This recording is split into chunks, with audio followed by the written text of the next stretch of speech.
Yeah, so we're here. We are wrestling, and some stuff popped up before you guys got here because you guys are late to the party. It was like 10 minutes of stuff talking about, and you just showed up.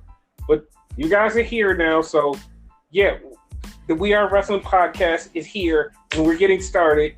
And it's weird, just like this week in wrestling. Let's go. This week feels like 2 weeks, as weird as it's been, to be honest with you. This week, I have seen happen from Monday to now to every fucking day has just been fucking weird. To keep it weird, like Jesus Christ. And the funny part, technically, some of it has not really nothing to do with wrestling, but kind of does. Every wrestling, like politics is wrestling, outside is wrestling, the virus is wrestling. No, we are wrestling. And speaking of We Are Wrestling, welcome to the We Are Wrestling podcast. I'm your host, Viral Viper, aka Viper Freeze, with my co-host, The Renegade Enigma. And Jesus Christ, let's start off with this week. Where do you want to start? Let's go straight weird. Let's go straight weird. Okay. The XFL is back. That's exactly what I was going to bring up. That's what I was talking about with it technically not being wrestling. Because technically it's not. Even though it was owned by Vince. Keyword in that, ladies and gentlemen, was. But yeah, like, so on season 4 of Ballers, like Spencer Strasmore brought a whole football league. We thought he was going to buy a team last season. At the end of last season, he said, yo, I'm buying a team. Little did we know he was going to buy a whole league. Now he has a whole league, and him and Joe and the other dude, they're going to have to run this league. It's like, what the fuck, man? Like, when they showed the trailer to season 4 of Ballers, I was so fucking hyped. Because I'm like, dude, Spencer is running the league. And then I realized they didn't even start filming season 4 of Ballers, and that was just actually The Rock brought the XFL. And I was like, what the fuck is happening? Oh, shit. Like, Jesus Christ, like Rock brought he brought a whole football league, not a team, a league. Jesus, like, what the fuck? Like, where did that come from? Like, in essence, he bought, 6 to 8 teams? If we're just counting teams? It's a lot more to it, but yeah. Yes, like, what the fuck? Yeah, like, he got money to spend. He was bored, apparently. Yeah, him and his ex-wife, who is, like, literally, it is the weirdest, coolest thing that they're divorced and they still work together on business. Like, his whole production business is her and him. And it's like, wait a minute, y'all are divorced, but they run business together. It's like, what, okay. And they're extremely cool with each other, okay. Exactly, like, it is just so weird, and I'm just baffled. I'm like, dude, what the hell? Like, it's nothing wrong with being friends with your ex, per se, but running a business with your ex-wife, like, it's kind of touchy to me. Yeah, it's not only like they just have, like, his ex-wife is like they have a kid together. They've been dating since like high school, and they have a fucking business together. Like, all of his major money businesses is with his ex-wife. It's like, this is a little strange, but somehow they make it work. That's not Simone's mom, is it? Huh? That's Simone's. Oh, it is? Okay. That's her mom. Okay. That's her mom. Like, they literally have 2 separate lives. They have a whole different, like, everything, but they run businesses together. And it's like, I don't know how to do it. Like, I can't even stand my fucking exes. And he has a whole ex-wife where it was a whole other level of married. And it's like, right. Jesus, how? I understand you have to be like cordial because of the kid, but that's like exactly your words, whole nother level. Yes, like, I don't know if it's because he's rich or he's handsome or like he got like the biggest dick in the world. I don't know what it is, but whatever it is, I strive to be like that man in the future. Me too. She's beautiful too, though. I never said she wasn't beautiful, but like, I just want to be able to work with my significant other the way that he can work with his past. Like, Yeah. dude, like, goddamn, that dude, he's fucking awesome. And somebody said before, Rock is the Beyonce for boys. Yes, the fuck he is. He is our Beyonce. Anything he do, we like, yes, Rock, go ahead. You do it, honey. I totally agree. That might be halfway joke, but I agree. I don't care. No, it wasn't a joke. That was serious. Like, this is real shit. Like, Beyonce has the beehive. I wonder what The Rock has. Like, the Rock pit? Like, I guess we're the part of the Rock pit. The Pebbles? No, that's Simone. I mean, yeah, that's Simone. Okay. Like, we're the Rock pit. Yeah, that's us. Okay. But I was watching and I said watching because I watched it on YouTube, a totally different podcast and whatnot. Don't judge me.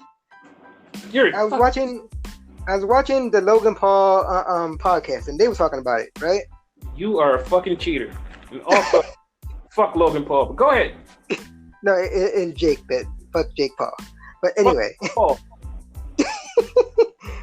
apparently, like, The Rock bought the XFL like a real steal or something. Like I'm spitballing numbers. Like, I can't remember. Y'all know by now. My bad memory. It was like 15 billion or something like that, which is really low. You want me to break it down for you? Oh, you know the numbers? Okay, go ahead. I know everything. Okay. So, this is how it happened. It was actually supposed to go up for auction on Monday. Like, Monday noon, it was supposed to go up for auction. Rock put up $5 million. Danny Garcia, which is his ex-wife, and some other guy put up $5 million. They put up the $15 million to buy XFL. Now, here's the thing. They brought it before it went up for auction, which means they totally stole the shit out of it. Okay. It was supposed to go up, and now it's still like, it's a little bit in arbitration where it's a little legal loophole where they could go, you know what, we're not giving it to you guys. But in perpetuity, they do have XFL. Because it's still a loophole that the lawyers can say, hey, you guys swooped in right at the 12th hour and stole this. We shouldn't give it to you. It has to still go for auction. Because remember, what is that shit called? Bankruptcy. So like all the assets and stuff are sold. It's done. Like this literally costs way more than $15,000. If I'm not mistaken, I think the numbers was like 80 million or somewhere close to that was supposed to be paid for XFL. But took it before it went to court, they got it for cheap. Yeah. So, and like I said, it's a really slim chance, but it's still a chance that the lawyers can say, you know what, you guys kind of snaked in and got this deal, so we're going to pull this from you because it's still supposed to go up for auction. Like, nah. It's like, it's a slim chance, but since they put out the press release, it makes it really hard for them to just go, yeah, we're taking this back from you. Because then it would be a legal situation and everything would be tied up in the courts. But they brought it. They brought the IP. They brought the teams. They brought everything. They took over fiscal, financial responsibility of the XFL, which there are some like outstanding debts that need to be paid from the XFL, which they're going to somehow get paid. Okay. But yeah, they took it right at the 12th hour. I don't know how. I don't know why it was legal. It happened, but fuck it happened. So, since we are wrestling, and we normally talk about wrestling, this is the football realm, and I really don't know anything about football. Maybe some of our viewers, like listeners, don't know anything about football, right?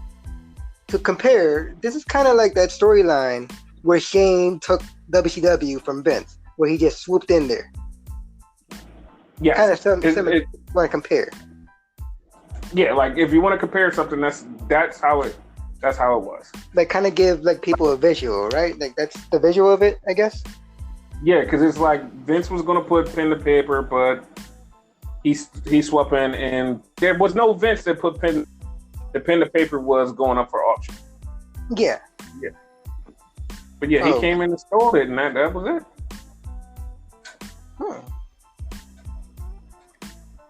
Like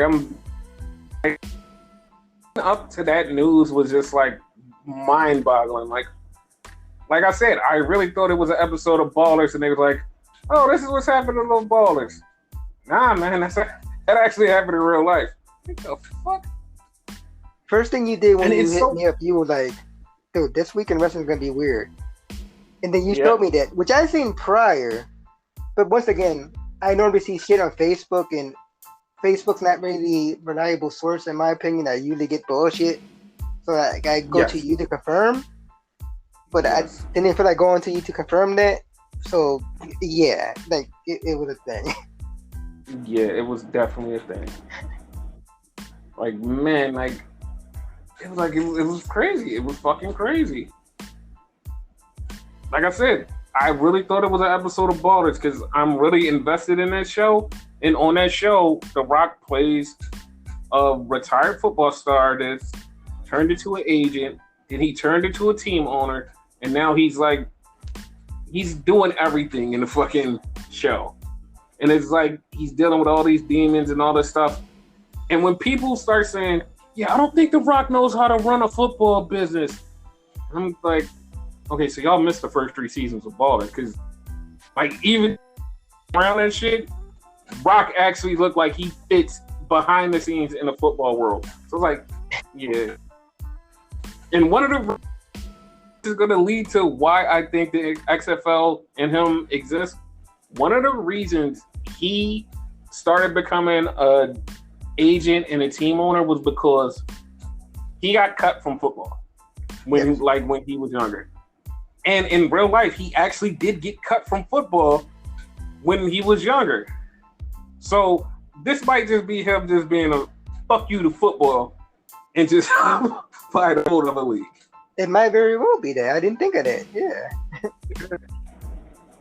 Man. That was just the first thing that happened. And it was literally like 2 freaking hours. 2 hours. We go.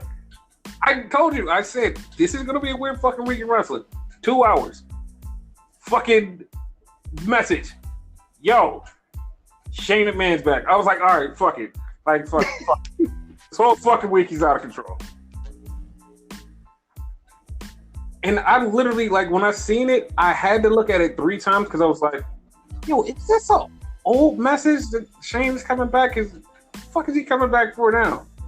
It's like, oh, Shane's coming back with a big surprise. Oh my God, what the fuck is happening? So again, to me, that was one of those Facebook things again. So like, when you hit me up, I was like, okay, something's going on. Yeah, man. It was just beyond weird and crazy. And it's like, why is this thing happening? Why do these things keep happening? Why is it getting weirder and weirder? Because it gets weirder. Like, it gets so weird. And it's like, why? Like, some of this stuff is no reason to be as weird. Like, this week did not need to start off this weird, and it didn't need weird. Like, so it also got weirder when they randomly leaked, hey, it's gonna be a new faction on Raw tonight. And it's like, the fuck? What did you think of the new faction on Raw?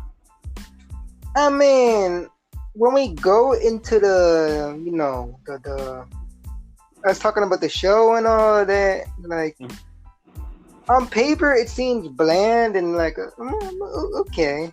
But it's like your catchphrase, the slow burn. This might be something really fucking big.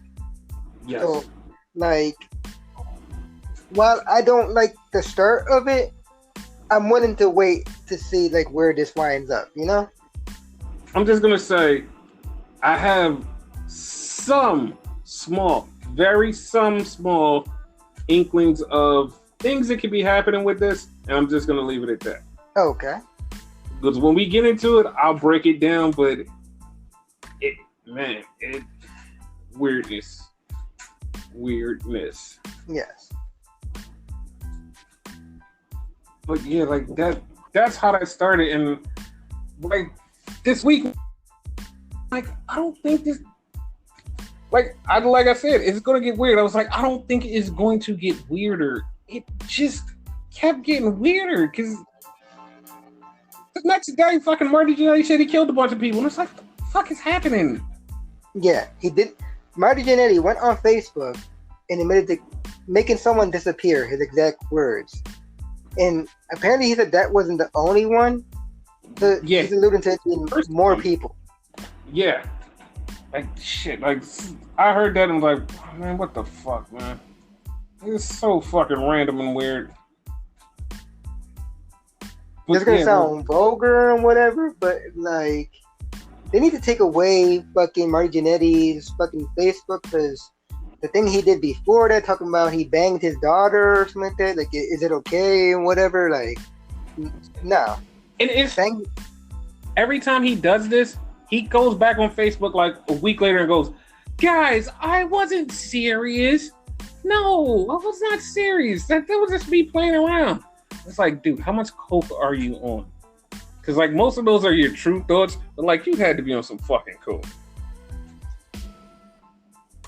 Let my crippled Puerto Rican ass post it like that on Facebook. I'll be locked up in a matter of seconds. No, I'm gonna text you and say, dude, are you all right? And do you need to take that post down? See? Like just go past all the bad stuff you did. Like, do you need to take that post down? You should have that up. Like, he doesn't have someone to monitor him, you know? Like, apparently he needs it. He definitely does need it. So yeah, that was bad weird, because the Rock thing was weird, but it was kind of a good weird. Yeah, it was good weird. Not bad weird. This whole week was weird, but it ups and downs. So the Marty Jannetty thing was bad weird. Like, yeah, it was bad weird. Like, Susie, that's bad. And I'm doing the X like she does. Yeah. So where do you want to start in this weird week? We started with Monday, so might as well go to like Raw or whatever happened throughout the day before Raw. Oh, okay. We're gonna go on a very nice tangent, because we're gonna segments of this tangent and how the reversal of fortune has happened, but also how it's not happening. We're gonna see all the burnings and inside slappability of a company that is not WWE, who's a total dumpster fire, but the other company who is now becoming also opposite in the same respects, dumpster fire. So Monday, like you said, AEW goes, hey guys, tournament is going to be on YouTube. So everybody's like, okay. YouTube, why don't you put it on during the show? All right, fuck you guys. All right, I guess we're going to YouTube. They had a bunch of people, like, not to cut you off, because like it kind of cut off on my side as you was talking, so I don't know if it picked up on like the recording itself. Basically, this whole women's, like, to paraphrase what you said, the whole women's tournament is going to be on YouTube, and like everybody's like, why don't they put it on the show? But Continue. YouTube. I'm sorry, I guess it cut off. But it's on YouTube. It's got to be on YouTube. So everybody was like, all right, why is it on YouTube? So they basically rolled out all the red carpets for this. They put Medusa was on it. Saul Guerrero is the ring announcer. Data Scott, who I'm glad is doing something in wrestling on mainstream, is doing commentating with Tony Schiavone. We had Ariane and Rose. We had Anna Jay and Tanara Conti, very beautiful team. We had here's the thing, right? The thing is a luck of the draw thing. A luck of the draw. Can you please explain to me why Brandy and Ali were a team and they got to stay a team? Oh, want me to tell you? Mm-hmm. Ali cheated. Oh, I thought it was because Brandy is the only woman in AEW to have an action figure. No, that had nothing to do with it. It had nothing to do with her posting it either, but she posted it, whatever. Oh, she said it in the interview too. She says it everywhere. We're just gonna go past that. No, fuck that. Like I don't care, right? You're an asshole for that. Not you, her. Oh. Like you're shitting on your whole women's division and you like want to do women empowerment. No, you ain't shit compared to the rest of the roster. So like fuck out of here. Only reason you have a fucking doll or whatever is because you're married to Cody and you're a VP. Everybody in the damn company is a fucking VP. That's not that important. This is gonna be a rant show, so yeah, you're gonna get a lot of heat out of me. I was trying to figure out like, all right, are you gonna stop or like we're just gonna keep going? What's happening? Oh no, I got more for more people because a lot of people, especially on that show, has pissed me off. So go ahead. We talking about the Deadly Draw Tournament, which is like the Deadly Draw Tournament, which is basically their knockoff, and yes, knockoff because it's fucking a bad bootleg version of fucking Lethal Lottery. We prayed for this shit. Me and Vic prayed for this shit. Apparently, like God, like did a fucking like Swole thing, because Swole begged for like marry Mr. Johnson, but it was the wrong Mr. Johnson. So apparently, we got the wrong thing. God heard us wrong. Yes. And I'm not being an asshole. I'll be, but go ahead. No, like, I'm just being serious. Not being an asshole. Like, a lot of these matches were not good. Oh, definitely not. Because it was two matches. It was Brandy and Ali versus Kip Sabian's and the bald-headed chick, Mel. And, of course, you know Brandy and Ali won. So, yeah, like, that was a thing. Hello? Yeah, no, I thought it was more to that, but it was stupid to me. They kind of went into continuity, because remember when they had the Nightmare Collective, I believe it was called, when Brandy was the leader of a group? Uh-huh. That bald head chick that you talking about, Mel? She was part of it. Yeah, no, I remember, but, like, where has she been since then? Like, AEW Dark, where everybody else is. Jesus Christ, we're gonna get into AEW Dark when we get into more AEW, but we're just like going from the weird week that was, and this was just like fucking crazy. Yeah. Like it was baffling, and the matches were baffling. Like the beautiful Anna Jay and Tanara Conti, they won their match against Ariane and Nyla Rose. And Ariane did an interview the next day and said, I'm not signing AEW. I could go back to WWE tomorrow. It's like, what the fuck is happening? What the fuck is happening? But that was said. But yeah, that was the show, and the show was like 30 minutes, and it just good. And it's not like, oh, we're shitting on women wrestling. No, it just wasn't good. It was like a lot of inexperienced women that got out there and wrestled. It wasn't good. Because three things today, in my opinion, right? Fucking Ariane, which for those that don't know is Cameron from the Funkadactyls. Total jobber. Does not know what she's doing. Like, I don't know who to compare her to, like, that bad of a fucking wrestler, but yeah. Like, she sucks. I don't care if I'm being mean. It's true. She should not be in a wrestling ring. She didn't care when she was in WWE. She doesn't care yet. She just wants to be in the limelight. If I could compare it to anybody, maybe Lana. But Lana cares. Evidently. Yes. Two, I would say the like wild card in that whole fucking night that kind of impressed me was Allie, because like she wrestled her ass off. She did good in my opinion. Cohesively, the best team was Anna Jay and Ty Conti.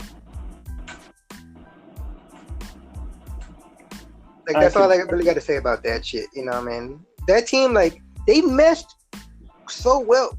It was kind of weird because for those that don't know, fucking Anna Jay is supposed to be part of Dark Order, but she doesn't have any like the traits. If you know what I'm saying. But she doesn't have any restraints in anything that's not on the Wednesday show. Okay, yeah, because on the Wednesday show, she kind of showed Dark Order-esque type attitude. Yes. Like, if anything, they kind of, to me, I don't know, to you, kind of remind you of the Beautiful People when they were together. Yeah, that's kind of what they were. Yeah. But those are only like two things I liked. Oh, and fucking Nyla Rose beat the shit out of fucking Ariane after the match. So. Well, I mean, she kind of deserved it, but hey. Yeah. Not deserved it because she sucks. Deserved it because she lost the match. That's what I mean, people. Oh, both. Wow. But I mean, yeah, like it was bad. Yeah. So yeah, and then we got reports that there's gonna be a brawl for all.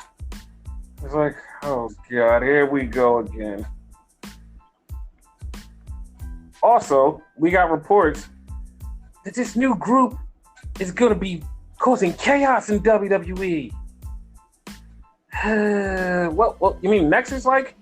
Something like that, but sort of like a political refugee group, but not that. Then you mean an actual political refugee group? No. It's nothing like Antifa. Never mind. Whatever WWE. Sure. So they're supposed to be more so like Antifa? Yeah, no, they're not supposed to be, but literally during the show, that's exactly what they were. But all right. Oh, okay. Because like when you first told me about it, you compared them to the Nexus, which I was waiting for. That's why, like, I'm kind of down on it, but I'll wait, before I judge. Dude, okay. From the sources that I heard, it's supposed to be wrestlers that are pissed off at the establishment and they want to take back their spots and they want to be noticed. That's what I was told. So that was totally Nexus. And when I asked the person, I was like, so you mean kind of like Nexus? They like, yep, kind of like Nexus. I was like, all right, cool. Like, it's going to be Nexus. Then when it actually went down, it was like, I don't even know if I care. But the part, like how the show ended, it made it all seem like it made people question some stuff, except for the really smart people that was like, the fuck? It people were basically fucked up and not fucked up. But yeah. Let's start off with the opening. It started off with a unification of the undisputed United States champion. Yeah. Yeah. So, it was MVP, quote unquote, the United States champion, versus Apollo Crews, quote unquote, the United States champion. Yes. And they both had their version of the belt. Wait, but before they even had a version of a match, the lights kept flickering on and off. Oh, yeah. And then, like, they got into the match, the lights would flicker on and off, and it was like, okay. Like, I'm expecting some big-ass destruction or something, or somebody to come out or anything. Nah, just a light flicker. And then a fight. Didn't the lights go completely off, like, before the match even started with, like, what's his face? I want to call him Todd? Tom Phillips. Tom Phillips. There you go. I'm sorry. Tom Phillips. It was just so. It just was so like. I was like, all right, something big is gonna happen. we'll talk about how let down this is with later. But MVP lost to Apollo Crews in like 29 seconds. And Apollo got out of there without getting hurt by Bobby Lashley or Shelton Benjamin. And he went to the back and he's talking to Charlie. This made sense. It made a lot of sense the way they got rid of the old belt. Because he basically said he was going to give it to his kids because his kids know him with that U.S. title. So he's going to hang it in his kids' room. And he's going to keep the MVP's title to make MVP mad that he spent all that money and he wasn't the U.S. champion. I was like, that kind of is an all right way to get out of like having two titles and changing one up. I was like, that kind of makes sense. What's an ugly belt? Yeah, it's a total fucking ugly belt. It's horrible. Like, god damn, it's horrible. They get, like you said, they get points for creativity, like getting rid of the belt, but I don't like that belt. Yeah. Dare I say they might be the worst belt in the whole company, and they have a lot of ugly belts. It is. So then we have Kevin Owens backstage, and he's talking to Ruby Riott, and he's like, yo, I'm about to have my thing, so you're a guest on the show. And she's like, but I don't want to be. No, you're a guest on my show. I need to talk to you, and I have a surprise for you. And she's like, what? What's the surprise? So they do the Kevin Owens show. First they do try to talk, and the mic's cut out again. It's like, the fuck is happening? The mic's cut out again, and it's like, oh my god. So he's talking to Ruby, and he's like, yo, I've been in this business for a long time. I done did some shit that I don't really want to do, and I've hurt my friends, but you need to make up with yours. Because my guess is Liv Morgan. So Liv Morgan comes back. And they have a little talk, and then the Iconics come out, and the Iconics starts talking, and her mic cuts out. She says something else, mic cuts out again. Like, god damn it. They get in the ring, and they start yelling at Kevin. Peyton slaps him. Then Billy slaps him. And Kevin just turns around and says, ladies, and Ruby and Liv just take down the Iconics. And then we get Teddy Long come out and say, it was a tag match, player. Teddy did not come out, but it turned into a tag match. Metaphorically, Teddy came out.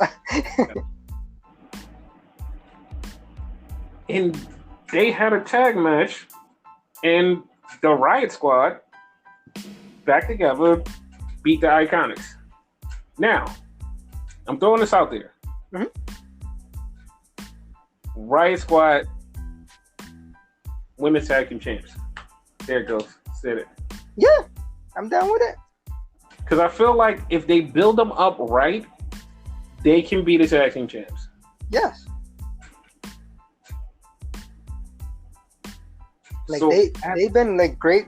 Well, Ruby at least. I don't know too much about Liv, like out of the WWE, but Liv, like Ruby, the great wrestler out the WWE. see, here's the thing, right? Mm-hmm. Liv was only trained here. Like, Liv watched wrestling. She never did indies. Okay. Liv was trained here, and Liv is spectacular here because she has like really good wrestling moves. Like, she can go. Mm-hmm. They just got to let her go. Mm-hmm. But yeah, that happened. Then, like, I don't know if it was this quote-unquote mic thingy or it was just a fucking weird-ass coincidence. So, they go back and Ric Flair's talking to Kevin Owens. I swear to God, I don't know what they said. I mean, I was listening, I had the volume up and everything. I don't know what they said, but somehow it wound up Kevin Owens versus Randy Orton next week. And like, if you watch it back and listen to it, there's not one point that it seems like anything is wrong with them. It just winds up in a match, and it's like, what the fuck is happening? For like the first 30 seconds, it seemed like the mic was cut. Yeah, and then like once they start talking, it was just weird. You're like, what the fuck is happening? So Then we got Drew come out, and Drew says, "Randy, I'm gonna kick your ass." And then Randy comes out, and Randy basically tells Drew, like, "Yo, you're not telling me nothing that nobody said before. Tell me something that that I have done that nobody said before." And like Drew starts cutting a promo on Randy, and it's like, holy shit, this is fucking hilarious. He asked Randy, he goes, "Randy, how many people have you helped and elevated since you've been here?" And Randy just stands there and goes, "0." The fuck? Like, he's just gonna admit it? And he was like, he brought up a story like when he was at his lowest and Randy was right there. And Randy just walked past him and didn't even give him an encouraging word, didn't say shit. And like Drew just started breaking down all of this shit about Randy, and it was like, holy shit, like this, like you actually brought up some good points that nobody has brought up about Randy. It's like, okay, this, like, first off, this feud was already going to be good, but now it's like even better. So yeah. I'm hyped for it. I'm hyped now, but you know, like, kind of wish he was a younger kid. You know what I mean? Yeah, but that's my only gripe. But like, Randy, like, even though he's like an old timer by now, like, he's still good. We're gonna go through this whole entire Raw card, and you tell me on this Raw card, where do you find a guy who could be a WWE champion that's not Randy Orton? Oh, you probably can't. Yeah, exactly. So he's like a 14, 15 time champion already. So yeah, like that's my only gripe. It's not that Randy's bad at any means, you know. Yeah, no, like they're not gonna introduce anybody new and younger. Yeah, like, and if you watch the show, like you can see why. So, like, speaking of somebody new and younger, they go back and talk about what happened last week with Seth and Alistair and Dominic. So, Seth comes out and Seth calls out Dominic, him and Murphy. Now, this is one of those things where you see it and you know there's something special here. It's fucking Dominic and Seth and Murphy, and Dominic whips both of their asses. Like, he fucking whips both of their asses. It was one point he beat their ass with a cane, like a Singapore cane.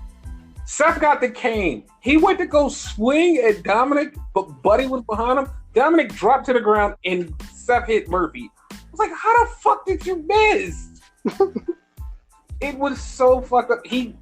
Dominic dominated the shit out of him and hit Seth with a 619 and then got out of the ring and ran. And it's like, dude, first off, the kid is really good. Like, he's fucking great. And it's like I can understand why he signed here. And he just like demolish all of them. It's like, what the fuck? My only important question is, how the hell did they fucking put Rey Mysterio's speed in Walter's body? I don't know, but they did it. They did it. But yeah. Yeah, I was hyped. I was hyped because he's really good. Then they went to the back and they talked to him, and he said he's challenging Seth to SummerSlam, and Seth accepted. Then we had a segment which threw me off. Like, it totally threw me off because I usually know what's going on. So Sasha and Bayley are backstage, and Sasha is in a black dress, and Bayley is in her jeans. And it's like, okay, so they're not wrestling on the show. They're definitely not wrestling. There's nothing they can do. So they cut a little video package, and at the end, Asuka pops up and said she wants revenge. And Sasha's been like, no. And the lady goes, well, what are you guys going to do with your titles at SummerSlam? You have to defend your titles. They're like, get out of here. And as soon as they say that, Shayna Baszler walks up and is like, "Yo, I'm not waiting." Sasha was like, "What?" And as soon as she said that, she just clocked Sasha and knocked her out. They're like, okay. Well, I guess it's going to be Shayna versus Sasha sometime. Right. And then we had a segment which bothered the fuck out of me. So Nia Jax comes out, and she comes out with Pat Buck. I have a question about that, but continue. No. Go ahead with the question. What's the question?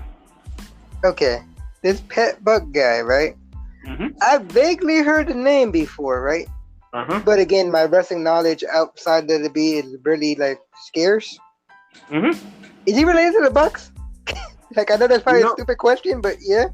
That is a very stupid question, and no, he's not related to the Bucks. Oh, okay. Pat Buck is a wrestler. He's usually in the Northeast, like around like Philly, New York, Connecticut, Massachusetts type area. He's usually up and around there. Okay, because I've heard the name before. Yeah, like he's a real good wrestler. This is gonna sound petty, but this is also why he got signed really quick. When AEW popped up, him and Cody are really good friends. So when AEW popped up, WWE went the rush to sign him. They signed him like to a backstage deal, and to be honest, nobody fucking knew if Pat Buck was signed for real or not. They were like, all right, we've never seen Pat Buck backstage, but there's a lot of people backstage you don't see. So once or twice, like Pat Buck has popped up on TV, and he doesn't look the same way that I've seen him look. I've always said, who the fuck is that dude? Like, he's popped up like 3 times now. And last week, I even said it on the podcast, is beat some redhead Steve Slater looking dude. Because, like I said, he doesn't look like the Pat Buck that I'm used to. So, I told you, like Sami Zayn. Yeah. Because, like, he doesn't look like the Pat Buck that I'm used to. And then, when they showed him this week, it was like, wait, that is Pat Buck. Like, what the fuck? Like, wait, he was, like, that was him last week? What the fuck? Why do you look different? And it's like, I don't know. I guess it's Corona hair or something. I don't know. Like, he just doesn't look like the same person I know. Like, he look, I guess a suit makes you also look different. That's why I've never paid attention to it. I was like, I don't know. We're used to seeing these people in tights, so. Yeah. Like, in a suit, it looks weird. But him and Nia Jax had a confrontation, and she's being big and bad, and he's like, yo, all you had to do is say, just apologize, and like, say you didn't mean it. He's like, you don't even have to be like, you're sorry, or nothing big like that. Just say, you didn't mean it. Like, what you did last week was inexcusable. Just say something. He was like, don't just drag me out here and say nothing. She's like, I don't have to say anything. I can do what I want. And he's like, okay, well, like, just say you won't do it again. Like, everything he was saying was totally fucking reasonable. Like, no, who you are, it was so reasonable. But what she did, she pushed him. And he was like, you're suspended. You can't suspend me. Okay, I'm suspending you without pay. He's like, you can't keep doing this to people. And she beat him up and threw him around. And it just was weird. Honestly, I would have said the without pay part outside the fucking ring all the way up the ramp. Yeah. I would not have had the balls to say that to her face. Like, she was dressed up in regular clothes, so I didn't think anything was going to happen. Yeah, he got his ass beat. So before this happened, which was another dumb segment that I was going to talk about, but like these two segments like cross over, so I had to bring this up. Charlie Caruso's in the back, and she's like, "This is the point of origin of the noise that we heard earlier. A box fell over with these things in it." I was like, "What the fuck are you talking about, Charlie? Like, I love you dearly, but what the fuck are you talking about?" And Did the Hurt Locker, MVP, Bobby Lashley, and Shelton Benjamin come up? And MVP's like, what you mean? What you talking about? Like, this is all you gonna talk about is these boxes? I lost the U.S. title. What's wrong with you? And then Shelton runs up like, dude, somebody stole my 24/7 title. He was like, what? Yeah, somebody stole my title. All right, we gonna go get it. So after Nia Jax beat up Pat Buck, he's still on the outside. And all of a sudden, runs down Akira Tozawa. So I thought in my mind, oh, Pat Buck's about to be the 24/7 champion. Nope. So Akira Tozawa runs down, then R-Truth runs down. Before you continue, though, right? Before you continue, my question here, though, right? They mentioned like a loud ass noise and whatever, like it was the box's fault and whatever. Mm-hmm. I don't recall a big ass noise. I just remember the mic going out and the lights flickering. Nobody remembers a big ass noise. They made that up. Oh, okay. So that wasn't just me. Okay, because normally I missed it. So no, and they was basically they was trying to make this shit weird or whatever. Yeah. But yeah, like R-Truth runs down, this Shelton runs down. They have a triple threat match. Some ninjas die, and then Akira Tozawa winds up winning the title because he pinned R-Truth. It was like, okay, Akira Tozawa's now the 24/7 champion. That's awesome, I guess. And like fucking Hurt Business lost all their belts. Yes. And then we have Shayna Baszler come down. So I'm like, oh, so Shayna's gonna wrestle tonight. But Shayna's fighting Sasha. And it's like, the fuck? Like, why is this happening? Now, this match could have been so much better, but it suffers from the same thing that has been happening for the last 4 weeks. And I'm getting really irritated with this. Sasha has good matches. I'm so irritated with the way that they end. Bayley is out with Sasha. So the match is going on. Shayna and Sasha, they're having a match. They're just finding their groove. It's starting to get good. Fucking Asuka comes down and beats up Bayley. They ring the bell. Disqualification. On who? Who the fuck got disqualified? Both of them. But the fuck? Only way to make it make sense. Like, it was stupid. It was so fucking dumb. Like, I understand, okay, one, we have to protect Shayna and Sasha because they're going to both, like, be doing other things. Two, you protect this match because this match could have been a pay-per-view caliber match. Like, soon as everybody saw Shayna hit Sasha, the fucking everybody lit up. Oh my God, this is gonna be a match in the pay-per-view. Oh, I can't wait for it. It happened 20 minutes later, and everybody's like, we're glad it happened, but like it could have happened at a pay-per-view. And then the ending, like everybody was upset, but we still probably get to see it at a pay-per-view. Yeah. It's like I understand what they're doing. It's too many fuck finishes with her match. Like she's like, yes, she's winning. Yes, she's the champion. Yes, she's doing great. She can be greater if you let her win a match on her own.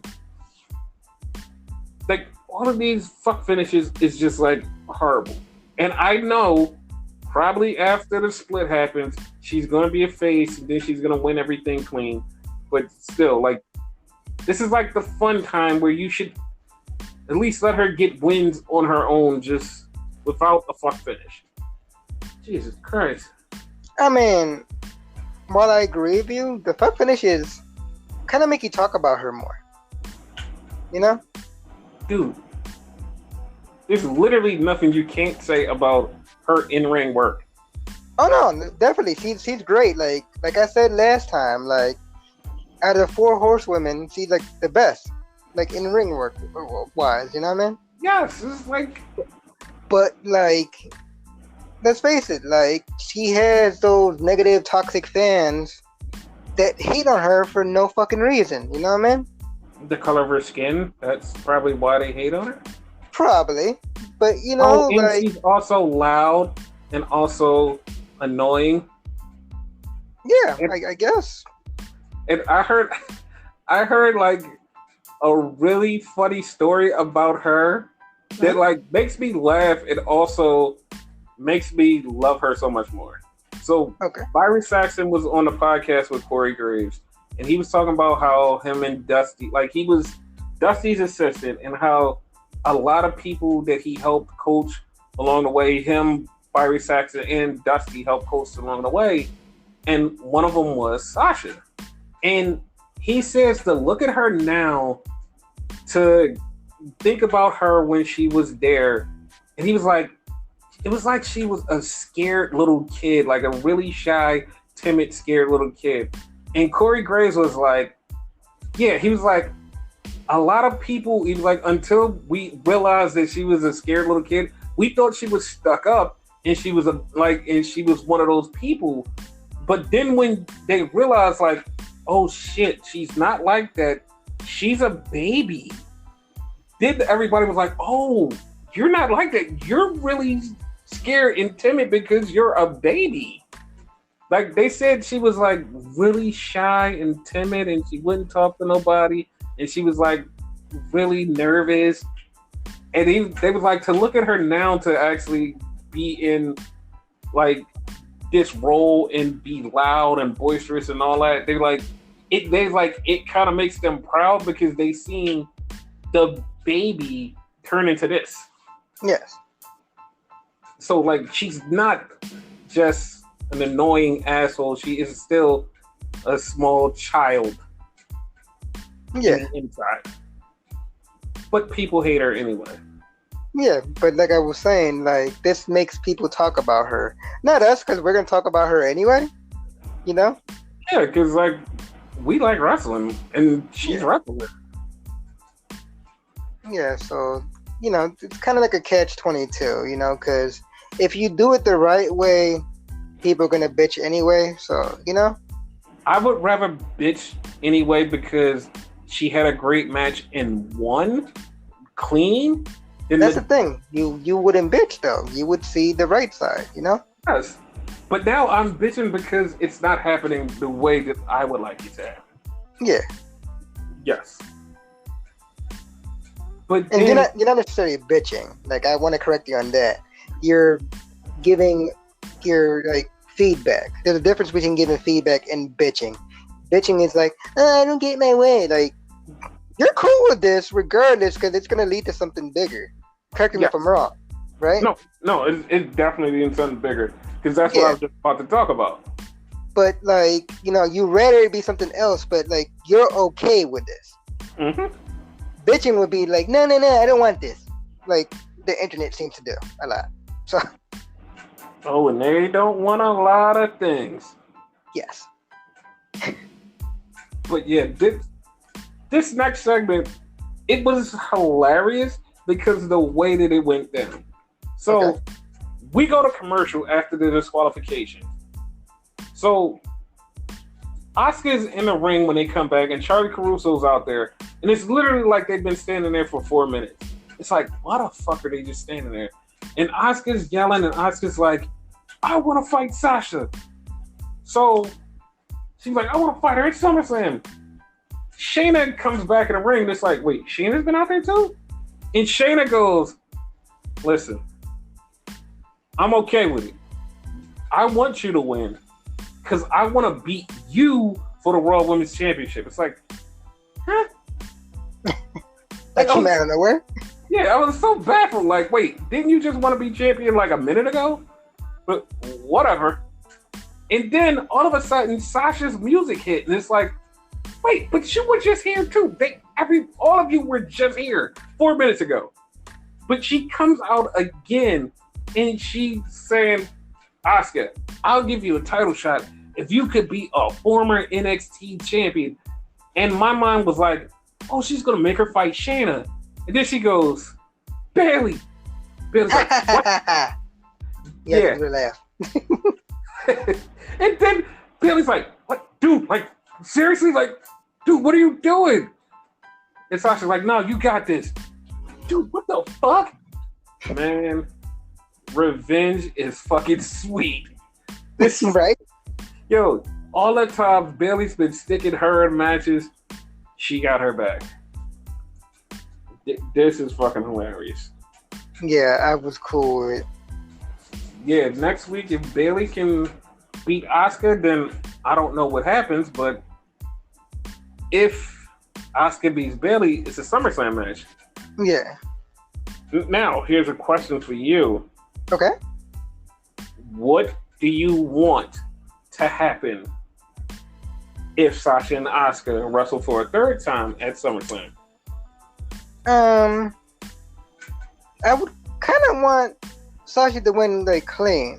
No. I mean, what kind of match? Oh, 2 out of 3. That way, it's no doubt who's the winner. You know? Yes. No, like no DQ type of match, no extreme rules, nothing like that. Just a 2 out of 3 falls match with DQs, countouts, all that shit, installed. You know?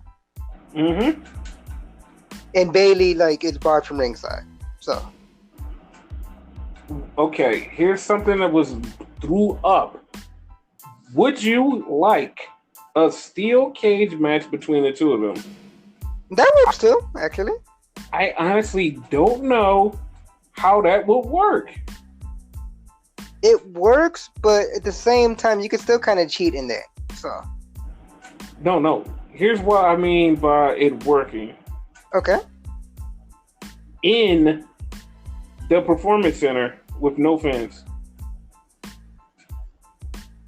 A steel cage match. They've done it in indies or whatever, where they have next to no fans, you know how in really bingo halls are, where they barely have any fans, maybe 50 fans or whatever. Yeah. If it works there, it could work here. And they technically have fans, you know. So. Mm-hmm. I mean, yeah, with it. Want to see them in some kind of stipulation match. Yeah, it would be the end of it, because this will be the third one you said, right? Yes, this is the third one. And that's kind of a rule for me. I don't know for you, but if you have the rubber match, it needs to be a stipulation to that, to undisputedly have a winner. Mm-hmm. And yeah, I think 2 out of 3 would do it, because it would be fair, you know? Right. But yeah, so that happened. Then we had the announcement of Raw Underground. Yeah, it's gonna start in a few minutes. Raw Underground, y'all. Raw Underground. Explain what Raw Underground is. I'm not explaining it until we get to the part where Raw Underground is. Oh, okay. I'm telling you, this was the hype up of Raw Underground, y'all. Raw Underground. That's exactly how it sounds to me. Raw Underground, y'all. Raw Underground. That's how it sounded to me. I know that's wrong, but that's how it sounded to me. Raw Underground, Raw Underground. Then we cut back to the ring. This was one of my favorite things of the night. Okay. Dude, this was so fucking good. So, Seth Rollins comes out to the ring. Seth Rollins walks over to fucking Tom Phillips. And he looks at Tom Phillips. You were laughing at me. Why were you laughing at me? I was like, oh my God. What? He's like, you are going against the greater good. Don't laugh at me. Why? Why are you laughing? Oh, I'm going to make you feel pain. You're going to feel pain. So, Murphy, get him. The whole time, Tom Phillips is shitting in his pants. Fucking Joe is sitting there nicely, quietly. Joe's just fucking sitting there. So, Buddy goes to get him. Joe steps up and is like, nah, that ain't gonna happen. This was the best thing. It was. I remember. Joe starts pointing at Buddy Murphy and talking to Seth. He never once looked at Buddy Murphy. His hand is dead in Buddy Murphy's face, and he's telling Seth Rollins, "You better back up before I beat your ass and your boy's ass. Now tell him to back up before I whoop both your ass." So Seth is like, "You're not gonna do nothing." Joe starts taking off his shirt. Yo, Seth runs in the ring like, "No, fuck this, man. I ain't gonna do nothing." Did you notice Buddy like calmly like backed up when he did that too? Yes, it was fucking hilarious. It was fucking hilarious. Then we had our first Raw Underground fight. So Babatunde, well, I think his name was Babatunde. I don't remember. It sounded like that. Yeah. So it's this big Samoan guy, tall, fat ass dude, beating up some other guy. Ring with no ropes, just no matter of fact, not even posts, just there, and it's basically Fight Club. Now, like, that's so. Did y'all never see Bloodsport? Not Bloodsport the movie, but like Bloodsport the wrestling. Like where it's like some wrestlers that just and the no ropes, like wrestling rings, just going around fighting. Josh Barnett's Bloodsport. Yeah. Like they had one of the fucking coolest matches I've ever seen was what is his name? David Hart Smith Jr. Bulldog versus Karrion Kross. I forgot his whole name because like it's so many names they call him. I was gonna call him D.A. Smith, then I was gonna call him Davey Boy Jr. and that's why I just called him David Hart Smith. David Hart Smith works. Yes. Like it was him versus Karrion Kross. Like I paid $15 just for that. Like that match was fucking awesome. Like Suzuki, like Minoru Suzuki was on there and he fought somebody. I forgot who he fought, but I really wanted to see Killer Kross because Killer Kross was on there. Matt Riddle fought Suzuki in the very first one, I think it was. Because it was actually Matt Riddle's Bloodsport. Then Matt Riddle got signed, and then it became Josh Barnett's Bloodsport. But yeah, that was a thing. So in essence, it's pretty much fucking, brawl for it all. But instead of boxing, it's MMA. Yes, it's MMA brawl for it all. Like it's supposed to be a shoot, though, but it's not. Tuned up some people. So after that, we had Angelo Dawkins versus no. We're gonna go to the little segment before this. So the chick from The Bachelorette, I don't know who she is. Her name is Demi something. She was flirting with Angel Garza. Now, I'm a little upset at him for cheating on Charlie Caruso after he cheated on his wife. But I'm sorry, I don't want him to cheat on Charlie Caruso with Demi Burnett. That's her name. And it was like, okay, whatever. So he's telling her, you look out there and you watch me perform, because I'm going to perform like nobody else can perform. I'm going to do it slow, and I'm going to do it deep. And like he really went sexual on it, and she was all in on it. It's like, oh man. But then he goes out there, and it's him versus Angelo Dawkins. Because later on, it's going to be Montez Ford versus Andrade. When you see the versus screen, you think WWE just went batshit crazy and did Lethal Lottery, and nobody told us. Because it looked like it was the two tag teams was going to fight. It definitely did. Like, because it came on my TV for like, dude, what the fuck? I think you were looking down or something like that. And then you were like, what? Then you looked up like, oh, shit. Dude, I was looking down for something on the internet, and when I looked up, it was like, what the fuck? Like, it's a tag team? And then they specified that it was two different matches. By the way, side note, that has nothing to do with what you're talking about, though, right? But I just had to put this in, right? Mm-hmm. I've never watched that Bloodsport thing that you talked about earlier, right? Mm-hmm. As we're speaking, I'm watching it right now. It's a match with Suzuki versus Josh Burnett. So See, exactly. I'm gonna watch all of them as we're talking, and like I guess off the fucking podcast, I'll tell you my thoughts. Or if it goes long enough, you can tell us at the end of the podcast. Okay, cool. Yes. But yeah, came out and they I'm just like COVID. No, they just said, fuck COVID. We're just gonna go ahead and party with the people, and then we're gonna get in the ring. Right. They get in the ring. Huh?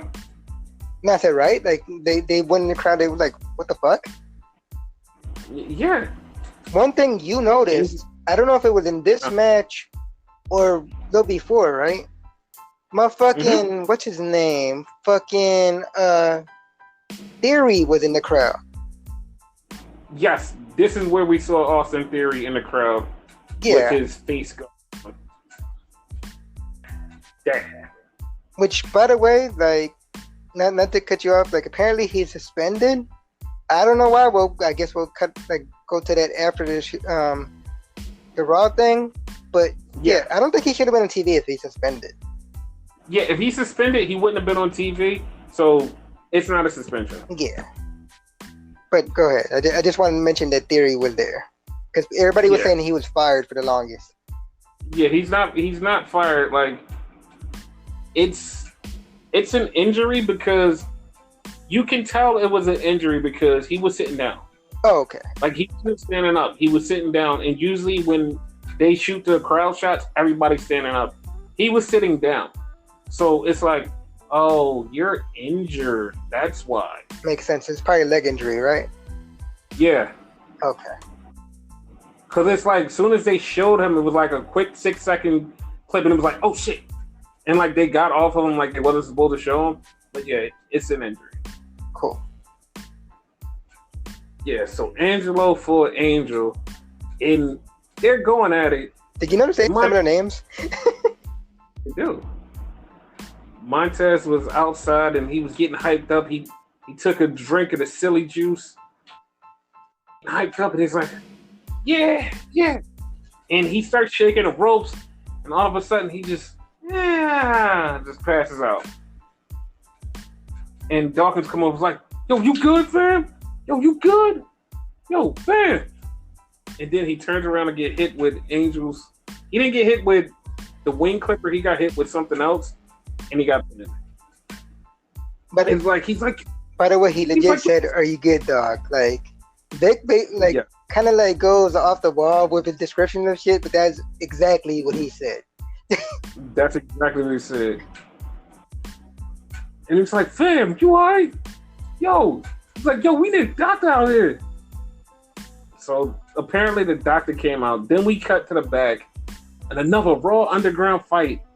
And Hanson from the Viking Raiders, it just started beating the shit out of. No, it was Rowe. It was Rowe. That's right, Rowe. Because Sarah Rowe. So Rowe from the Viking Raiders just was beating the shit out of like a bunch of people. Like he just started whooping people's ass. I was like, the fuck? He just whooping everybody's ass. Like this might look real. Like I kind of liked it a little bit. Like until they went to the end.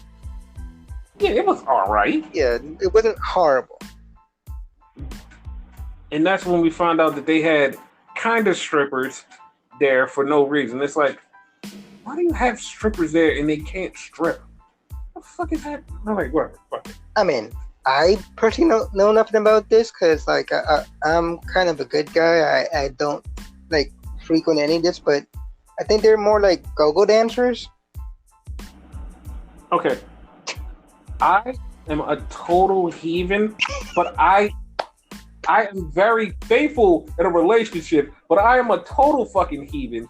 And I agree with you. Those were go-go dancers that did not strip. Because they do have some go-go dancers that do come out of their clothes. But yeah, those were non-stripping. And I was very angry because we're supposed to be in PG, but hey, fuck it. We're just going to have some go-go dancers. I mean, it's nothing wrong with go-go dancers. I mean, Like I know a former go-go dancer, so yeah. I know some strippers. What's your point? Like, I just felt that it was a bad taste if we're a PG land. No, you're right. It's just really bad taste. But Roe beat his people, and then like they cut back, and Montez Ford is in the ring. Now, this is what bothers me about this. Before you get to Montez Ford, though, right? Because you had a question there, and I want to know if you got it answered, though, right? Apparently, the guy that he beat up, like you thought and you swore that it was what's his name, the guy that's inserted with the fucking Escobar storyline with fucking what's his face. Oh, Jake Atlas. Jake Atlas. Was it actually Jake Atlas? No, Jake Atlas, but dude looked just like Jake Atlas. Oh, okay. Yeah, I wanted to like find out if it was actually him or not. No, Jake Atlas was outside practicing his driving skills. But we'll get into that. Yes, we'll get into that later. So they cut back to the ring, and Montez Ford is in the ring, and apparently he gets cleared by the doctors. It's like, okay, why? So Andrade and him start fighting, and he's running wild, beating up Andrade. Then all of a sudden he shakes the ropes, and I said this right before he shook the ropes. Was like, don't shake the ropes. That's how you passed out last time. He does it. He passes out this time, and they have to call off the match. I'm like, what the fuck? He's a great fucking actor because he looked like he's about to die. Yes, and you said, in theory, could they have poisoned him? And I said, it could be. Could be. And they cut to the back. And in the back, the doctor / trainer is there. And Charlie's like, we're just waiting on word for Montez Ford. And then Angelo Dawkins come out, and he takes off his headband. You know, like when somebody is dead or got shot in a fucking movie, a person takes off their hat and holds it to their chest like, it's fucked up. And he just looked at Charlie and was like, it ain't good. And then here because he didn't sound like himself. Yeah, he didn't sound like himself. Like, it's funny because he actually had a deeper voice as regular Angelo Dawkins than Angelo Dawkins, the character. Like, what the fuck? Yeah, because when he talks as like Street Profits, Angelo Dawkins, he's like, no, dog, like it's me, Angelo Dawkins. But like, this was like, no, dog, like he ain't good. Like, yo, and then Angel and Andrade and Zelina came up, and they're just like, what's wrong? Is he okay? Must have been sipping too much of the silly juice. And then Bianca came out, was like, she's like, listen, if y'all did something to him, tell me right now. And Zelina's like, what are you talking about? We didn't do nothing. Like, he got poisoned. Yeah. And then Bianca slowly takes off her earrings and she just gets ready and just goes on Zelina, and they just start brawling.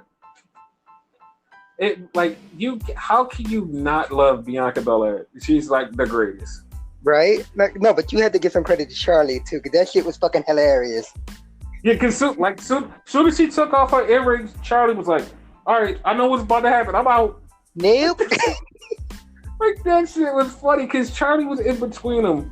Soon as Bianca took off that first earring, Charlie was like, all right, I know what's going to happen. I've seen enough of this. She's old. Yeah, it was. Nope. And then after they separated the fight, you see the Hurt Locker or the Hurt Business, whatever the hell they call themselves. They're standing there. They hurt me. They're standing there and they're like, yo, I heard about this Raw Underground thing, man. Yeah, me too. Let's go see what this is. Yeah. Uh-huh. Because they thought it was them that fucked around with the lights and shit. Yes, but then we went to Tom Phillips, and Tom Phillips was like, no, it was this group. And look, it's these bunch of people, and they threw some stuff at the generator. Now, when they cut outside, I swear to God, they look like they was fucking Tozawa's ninjas throwing Molotov cocktails. And I'm like, I thought the same thing. And WWE asked, who do you think it is? I responded, ninjas. It looked like a bunch of fucking ninjas.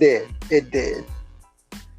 Like I was so irritated with that. Like what the fuck?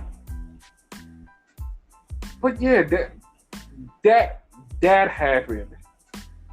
And then they cut to the back and said, we got one more Raw Underground fight to go. I was like, what the fuck, man? So they cut back and it actually was super surprising. It was Dolph Ziggler in there fighting. I was like, oh shit, Dolph is fighting. Like, way to go, Dolph. And Dolph started beating. Yeah, I was gonna say, surprisingly, like he actually like made it good too. You would think at this point, like it look fake, but even Dolph looked kind of like legit. Yeah, like I was like, way to go, Dolph. Like you haven't looked like this in a long time. Yep. Good shit, buddy. And then right after he beat up his guy, here comes the Hurt Locker business. And they walk in the ring like, hey, yo, we want some of this too. MVP beats up a dude. Then Bobby Lashley beats up a dude. And then at that point, Shelton Benjamin was the only person left. And I was like, yo, I don't think Shelton's going to beat up nobody because Shelton's too nice. Nah, fuck that. Shelton Benjamin wasn't that nice. He whooped somebody's ass. I'm like, oh, okay. All right. Now, let me say this though, right? Now, I don't know if you noticed this because I think at least that's what it looked like to me. It seemed like it was like a tournament type of thing, because like it seemed like okay, it's me versus you, right? You beat my ass, and then the next person tries to go after you, and then that person beats you, and then the next person beats that person. You know, like a gauntlet. Yeah, kind of like a gauntlet, exactly. Like that, that's kind of how it was. So, like, on paper, it should have been whoever went first from the fucking, like, hurt people and whatever, right? Mm-hmm. They should have faced Dolph, but Dolph, like, hauled ass. He was nowhere to be seen. Dolph was like, fuck this, you're not making me a jobber again. Like, I just did good, fuck that. Right? And then the Hurt Locker's like, man, we taking over this joint. And then Shane McMahon gets in front of him like, yeah, we're taking over. They're taking over. They're taking over. They're taking over. I was like, what's happening? Shane was a total bitch this whole thing. Like, yes. Every time he went to like raise somebody's hands, he was like scared shitless. Yeah, I don't know why he started the fights, but he was scared of everybody in the fights. I don't know. And for those of you that don't know, like Shane in real life is actually trained to this shit too. So. And those of you who don't know in real life, Shane can still get his ass whooped by everybody in that locker room. Yeah, but still, like at least he has like a slight fighting chance. Like a slight. Real life Shane McMahon has more chance than TV Shane McMahon. If you know what I'm saying. Yes. But yeah, the Hurt Locker business beat the shit out of everybody, and everybody ran off, and Shane was just standing there. We'll be back next week, guys. Right? We'll be back next week. I was like, oh my God, Shane, shut up. And that's how Raw ended. Yep.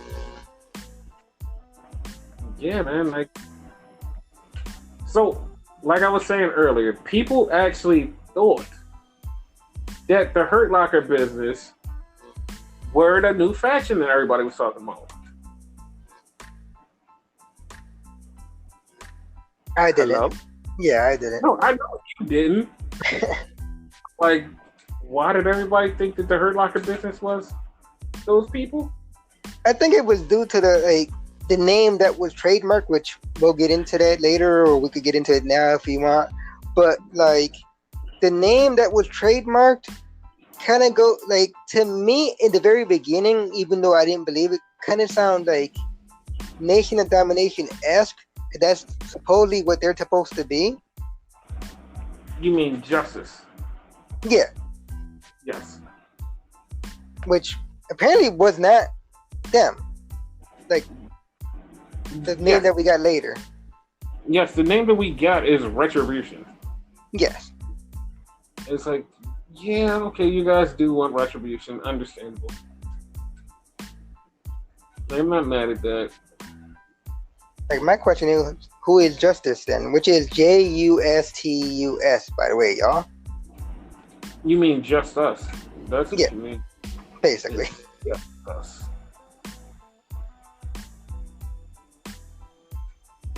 But yeah, that happened. So that was Monday Night Raw. It was okay. It was alright. It wasn't all that good, but it was alright. Yeah.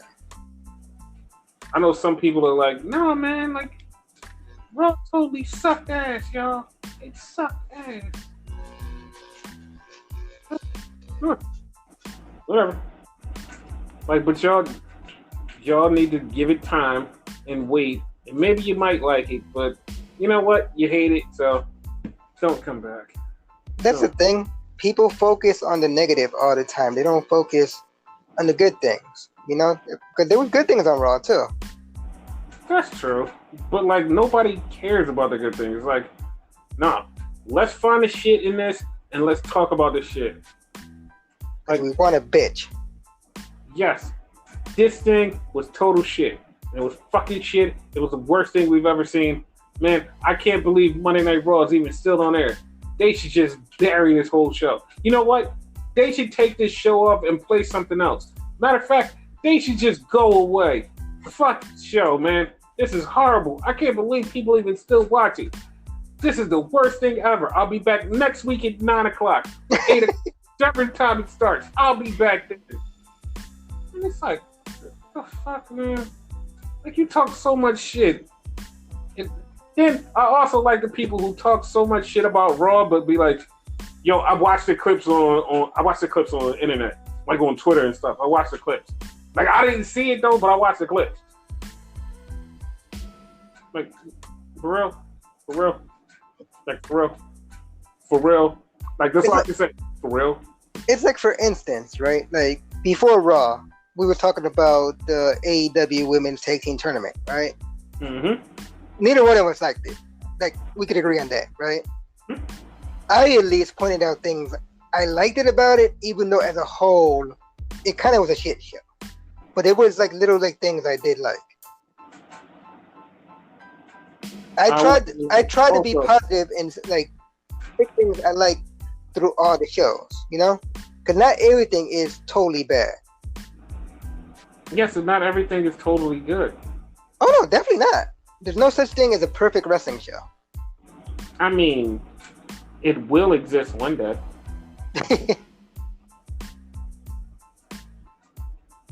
But yeah, that's just my opinion on that. Yeah. But then we went to Tuesday. I don't remember if anything bad happened on Tuesday, but I know something bad happened on Tuesday. Fucking Wrestle House. That's the only thing I remember. Bad. That's bad. You watched that bad show. I did not. So you break down your Impact Cesario or Impact. Just talk about how crappy Impact was. No, here's the bad part. Mm-hmm. I don't remember any of the matches, right? Mm-hmm. I just remember the bad fucking segments. For instance, Wrestle House, like, I don't even want to talk about Wrestle House. That's how bad that shit was. Right? Then we had a thing where Gallows got locked up for drunk driving and like punching a cop by accident. And then Anderson got beat up by, I think it was Fulton and Ace Austin. Mm-hmm. That was kind of stupid. And yeah, like It was nothing really entertaining about this episode. I mean, one match I do remember, I kept pointing out to you, it just came to me right now. Mm-hmm. Heath, who apparently doesn't have a last name now, like, they could have went with, like, Miller, because I think that was his name before. That's his real name. Oh, that is his real name? Okay.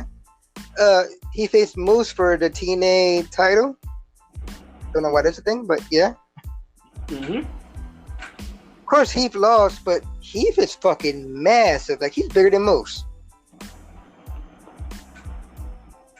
That's great. Yeah. And then with an okay match. The last segment of the match, the show, was Rich Swann apparently retired. And then got beat up by fucking Eric Young, so you know he's coming back eventually. Oh, man.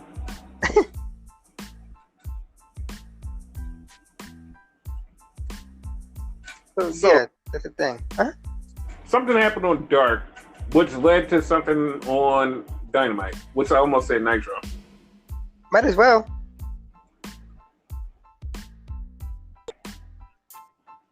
He cuts He cuts like this badass promo talking about something about the king and the crown and wanting more for it.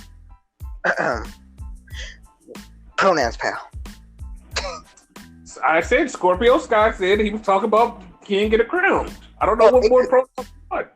Oh, it cut off. All I heard was he. No, I said Scorpio Sky was talking about the king and the crown. I didn't know what. Oh no, I'm saying because like this app that we use to do the fucking podcast, sometimes it cuts off, so I didn't hear you say Scorpio Sky. I apologize. Go on. I said Scorpio Sky, and he cut this badass promo about the king and the crown and him wanting to win the crown and doing all of this stuff. And like it was like the promo was so good, it was like, oh, like you definitely have to do something. And it leads into Dynamite. Yeah, Wednesday, but whatever it is, it probably it was Marty Jannetty trying to kill people. That's what it was. That was it. Yeah, he again went on Facebook and said he made someone disappear. So that's the thing.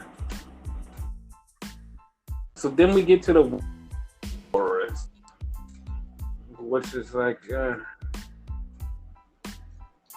like I say, it's not a war yet, but I think pretty soon it might be. But yeah. No, it's not a war because, like I said, the tide has changed. So, like, dude, like this is just fucking this, man. So, what did you think of the Impact show? I mean, wrong show. What? What did you think of the That's what I meant. I was about to say, I gave you a weak ass fucking review, so that should tell you how I feel about the Impact show.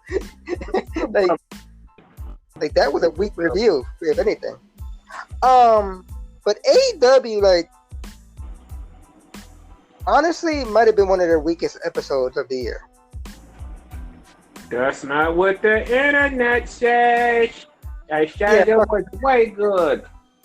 Yeah, fuck you, internet. Damn, jeez, dude. No, I'm not holding back anymore. I'm tired of these toxic ass fans. That goes for you, WWE toxic fans. That goes for you, AEW toxic fans, and that especially goes for you, Impact toxic fans. I don't give a fuck no more. No more Mr. Nice Guy. I'm usually the nice one. Wait, you are? Usually, I'm the one that usually try to calm you down. I don't know. No, but to steal a cheesy line, this episode was weak sauce for real. We started off with what is it? 12-man tag? Is that what we call this? Yes, it is. First of all, false advertising. But yeah, I'll let you go into it. Why? Because we didn't get to see 15? Exactly. We got 14 instead. Yes, we did. We actually did. Because we had number 9, number 5, Uno, Dos, and we had Mr. Brody Lee and Mr. Colt Cabana versus the Young Bucks, Kenny Omega, Hangman Page, and FTR. yes. How'd you like the match? It had its good moments, but like I don't know, I really wasn't like feeling it. Like it felt like a fucking spot match. Like it was like a bunch of spots. Boy, I did too. Oh, okay. There were some good things to it, but like for the most part, it was like spots. Like first of all, 9 sucks. 10 should have been in there, cause like this guy's like fucking massive. Like I think he's as big as Brian Cage. He's not that big, but he's like really tall, Yeah, and he looks like Anna Jay. yeah. But like he was advertised to be in it, but he wasn't. So like I was kind of disappointed in that. And yeah, like the Bucks, like normally when you say this is a good thing, but to me it's not. In this case, the Bucks stole the show because like with their flippy shit, and flippy shit is normally my shit. I didn't like it here. Like it was too much of it. Like slow down. There should be more story to it. You know, the only storytelling to this was when I'm not sure if it was Dax or Cash that got injured or whatever, like had a knee injury and had to go to the back, and fucking what's his face, Hangman went back with them. Like the crazy part, Mhm. I knew it was coming. Yeah, because he had a knee brace. Yeah, because like he doesn't usually wear knee brace. That's why I was like, I've seen this coming. But yeah, that happened. And you have a good eye, because like if you don't have a good eye, you would not notice this. FTR kind of had an interaction with Sean Spears, so that might go into something. So like it's like little innuendos like that make you kind of like it. Storytelling, you know. But like, you forgot to talk about the best part of the match. Okay. When FTR and Hangman had Uno, Dos, and 9 in them, and they put him in a figure 4, and right before they put him in the figure 4, FTR put up the 4 fingers, and Hangman just responded with the nod, and then they all put him in a figure 4, and yeah, like that those little pieces. Yeah. Like spots like that were good, but the match as a whole was like it kind of was a shit show in my opinion. Yeah, and I didn't like the fact that Hangman got beat by Mr. Brody Lee, because I would actually like to see them fight in a regular match. Yeah. Against each other. But yeah, that was the first match. Then the tag team match, player. It was the Best Friends versus LAX. Now the Best Friends came out in Sue, which is Beretta's mom's van, and they had a match. And I swear to God, like as I do, I watch both shows. I swear I watched 3 or 4 matches on NXT, and the Best Friends versus LAX was still on. Like, was that match super long, or was that just my imagination? No, it was kind of long. You're right. Okay, that's what I thought. But that was like earlier in the day where like Trent and like dude showed up. Chucky? Yeah. Trent and Chucky? Yeah. I thought they just showed up just right then and there. No, it was like earlier in the day. Like even Ted like said it, like shouldn't you park like in a safer place? So it was kind of like foreshadowing. Yes, but Here's why I'm angry with that foreshadowing. Okay. Friends beat LAX. So they beat LAX by destroying the bar? Okay. The fuck? Like, now they have to have another match, but you already got beat, so you just want to get beat again? The fuck is happening? They might actually win their second match, and then they have to have a rubber match. Dude, what I liked is the best friends would have had a match with somebody else, and LAX destroyed the van. So, okay, now we have to have a match between LAX and best friends. This was just booked backwards. Yeah, they went kind of quick with it. Yeah, it was just bad booking on AEW. Like, you guys fucked that up. Yep. Fucked that up. So, then we had, once again, my favorite segment of the night. Britt Baker is sitting there, and she's in her wheelchair. She says, I have a special person to wrestle Big Swole. Reba! Big Swole wrestles Reba. I was highly entertained. Reba did a great job. Yes, this actually was a good part. See, people, I could pick good and like bad shows.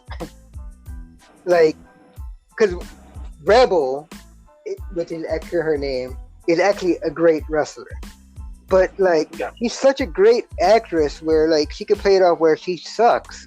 Like, it was a spot where she was gonna do a top rope moonsault, and like she got scared and went like to the middle rope. Like, she didn't want to do it because she was gonna fall. She couldn't get in the ring, so yeah. Yes, and also she is a very good person. Mm-hmm. It took her like what, 3 times to get in the ring? Mm-hmm. Yeah.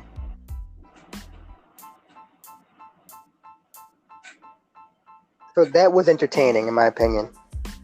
It was very. But was that match, like, if Swole won, she got to face Britt Baker in her next big show, which I think is All Out? Yes, but here's the funny part. I swore she was already in All Out. Yeah, because I swear she said that when she first got injured, but whatever. Yeah, I swore this match was already, like, booked. It said AEW, like, booking, because, like, it's another thing there that's weird that we're going to get into, like, yeah. What? Oh, you want me to go straight into it? Okay. So, we're still pushing for fucking, for the match between Jon Moxley and MJF. When the match is already set, it's already 100% in stone. But we're still pushing for it. Yes, that bothered me. And according to MJF, this is not going to stop until he's the champion, so. Exactly. It's like, it's fucking retarded. Yeah. Yeah, I didn't like that because you guys were already, like, having shit. Like, the fuck? Like, he said, yeah, you can have the match. They announced it on Twitter. But no, I really want this to happen. But what the fuck? Just what the fuck? I'm about to, like, show you something that I don't know if you noticed it, right? As much as AEW swears they're not like WWE or whatever, like, they try to stay far away from them, right? WWE does that shit all the fucking time. They'll announce a match on Twitter or whatever the night before, right? And then all of a sudden, lo and behold, be like they'll have like the 2 people in the ring, be like, oh, you want to fight? I'll fight you. I thought this was already set up. Like, what the fuck? I'm gonna fight you later. Exactly. And like they'll show on TV that it's set up, but like it was already announced. So wouldn't they already know? You know? Yeah. And WWE like notorious for that shit. No freaking notorious for it. But like AEW does it too. So like, yeah. Fuck you, AEW marks. No. We're about to get into why fuck AEW, because $50 for women to have a safe space to watch wrestling. Oh yeah. $50. Now, here's some other funny shit. Brandy goes, well, women don't like women wrestling. That's why we don't promote it like that. The fuck are you talking about? The fuck are you talking about? You know how many women I know who love women wrestling? Dude, like, I know so many fucking women that love women's wrestling, and they were like, what the fuck are you talking about? Like, they were seriously like, what the fuck is she talking about? Like, and she doubled down on it and act like, yeah, like, women don't like wrestling. What's wrong with you guys? Like, that's why we're not doing women wrestling. It's like, what are you talking about? My sister, which is like the total opposite of me, did not grow up watch wrestling or whatever. You know, I mean, I basically was a nerd watching wrestling and all that. You probably know how it was in the 90s and 80s and whatnot, right? Mm-hmm. I was nerd watching wrestling and all that. She did her thing. But, like, one day I'm watching wrestling and like, women wrestling came on. She's the biggest fan of Rhea Ripley right now. She says it. Rhea Ripley is her girl. Like, Rhea Ripley got her into wrestling, and now she's a fan of Rhea. She's a fan of Sasha. You know what I mean? She has a couple like ladies that she likes. So like, Brandy's like, what's the word they always want to say with fucking Vince? Like, she's out of touch. Yes. You know what I mean? It's not only Vince. I'm not defending Vince because Vince is out of touch, but so are they. Dude, like, it was so funny that all of my women friends got so pissed at Brandy that they just totally eviscerated Brandy to the point where Brandy said, you know what, fuck this, I'm leaving Twitter, goodbye. I'm never coming back. Brandy... The company? No. Brandy is no longer on Twitter. She will no longer be on Twitter. She's done. She killed her Twitter. And it's like, what the fuck? What the fuck? It make no fucking sense. No, what she said made no fucking sense. She's just not, oh my God, why would they do this? It's just like, what the fuck made you people do this? Like, and then they said that's one of the reasons that they don't book women wrestling, because women don't like women wrestling. They like the men to wrestle more. It's like, here's the thing, right? Okay. Mm-hmm. Let's say he's right. If women don't like women wrestling, right? Mm-hmm. Like women wrestling. You like women wrestling. I'm pretty sure a lot of other males like women wrestling. They love to talk about the demos so fucking much, right? Mm-hmm. Women wrestling, at least from what I see, brings a strong demographic for the males. Whatever, like, say what you will, maybe because they think they're hot, maybe they think they're great wrestlers, you know what I mean? Whatever the reason is, they're bringing in the views. Dude, over the last 3 years, WWE's women wrestling and women wrestling in general has been way better than the male wrestlers. Shit, you said the past 3 years. Like, I want to say it's been like that for years. Like, years. Yeah, we're not going to talk about how long we've been watching women wrestling and going, oh my God, this is so good. And nobody else was listening. Basically. Like, everybody else thought, like, this goes back to when they were divas. Mm-hmm. We put it in perspective. Everybody's like, oh, this is the bathroom break. No, the fuck it's not. Yes. Dude, she even said that. She even used that analogy in her, like, defense of women's wrestling. The bathroom break? Yeah, she was like, a lot of people, even the women, think it's the bathroom break. What a bitch. It's like, I don't care. Whoa. No, like, editor. That's a straight up bitch move. Like, how the hell are you going to say, like, promote one thing and go, like, straight backwards to the other? You know what I mean? I'm a Latino, right? So how would it look like I want to promote the Latinos, lucha libre and all that, and then turn it out of nowhere, be like, oh, no one wants to watch Lucha Libre. Like, yeah, I'm gonna get rid of fucking Lucha Bros. I'm gonna get rid of Lucha House Party. I'm gonna get rid of the Legado de Fantasma. I'm gonna get rid of all these motherfuckers because no one watches Hispanic wrestling. I'm gonna get rid of Rey Mysterio, Dominic. I'm taking Eddie Guerrero out of the Hall of Fame. Like that extreme. That's how it is. You know? Like, Mm-hmm. and like, it's not like I'm really going in, but like, no, that's like a bitch move. Cause like, when they started this company, they like was like, oh, we're gonna be different. We're gonna respect the women. We're gonna respect this. We're gonna respect that. You know? We're all inclusive. Yeah, all inclusive. You know, like everybody's gonna get a chance.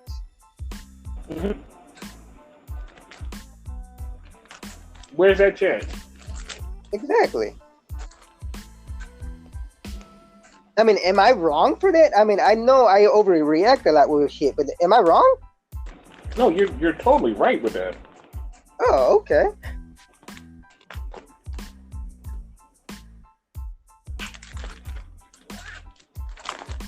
But yeah, I'm stupid. Like, and then $50. too much. First of all, we're in a pandemic. Second off, our economy is way fucked up. Mm-hmm. No one has your money, Brandy. We realize your husband, because not you, your husband's rich. You know, because he has that Rhodes money.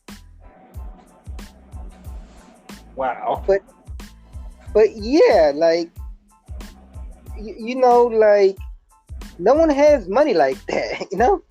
And no one's going to pay for that shit. It's only to promote a safe space so women can watch wrestling and they can feel included.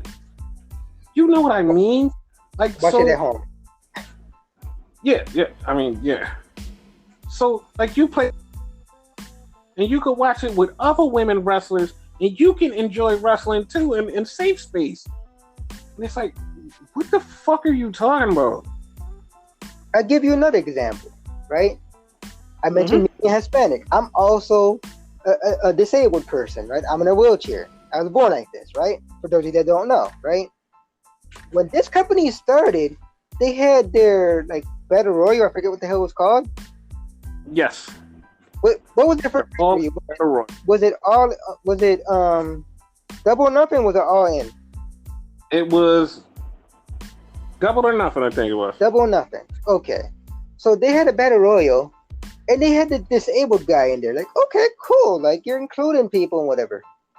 Like, I'm not a fan of the guy because I don't know who he is. I don't follow indies or whatever. But I'm like, okay, that's kind of cool. You know, like the guy didn't have no legs. You know, so okay, whatever, right? Where's the guy now? He's back where he belongs, in the indies. Like, you know what I mean? But like, you're gonna be totally inclusive and whatnot. You know, I'm pretty sure there's more disabled people in the indies. You know, They could have hired Zach Gowen, which, though you don't know who Zach Gowen is, he was in WWE for a while and TNA. They could have made him like a backstage person, like find disabled like athletes. You know. Or Gregory Irons, who is Johnny Gargano's best friend. Okay. He's disabled too? Yes, he has cerebral palsy. Okay, see? Yeah. Another person they could have hired is like, and I don't know how many people know this, is Crazy Steve. Crazy Steve is legally blind.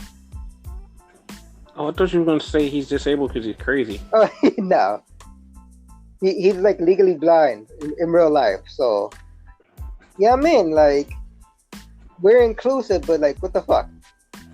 Yeah, they're not including anybody. Like, there's no black people on the show except, well, she's the only person that was on the show that's black. Swole, right? Yeah, I don't know what happened. Yeah, there you go. But Swole, right? Because like it cut off. I didn't hear who you said. Hello? And it cut off again. Yeah. But yes, Swole, right? Yeah, Swole is black. Like, oh, okay. Some other black people. Fucking Private Party, Which they don't even push right, in my opinion. They don't even talk about them. Yeah. Yeah, it was yeah. That's it. All inclusive ass.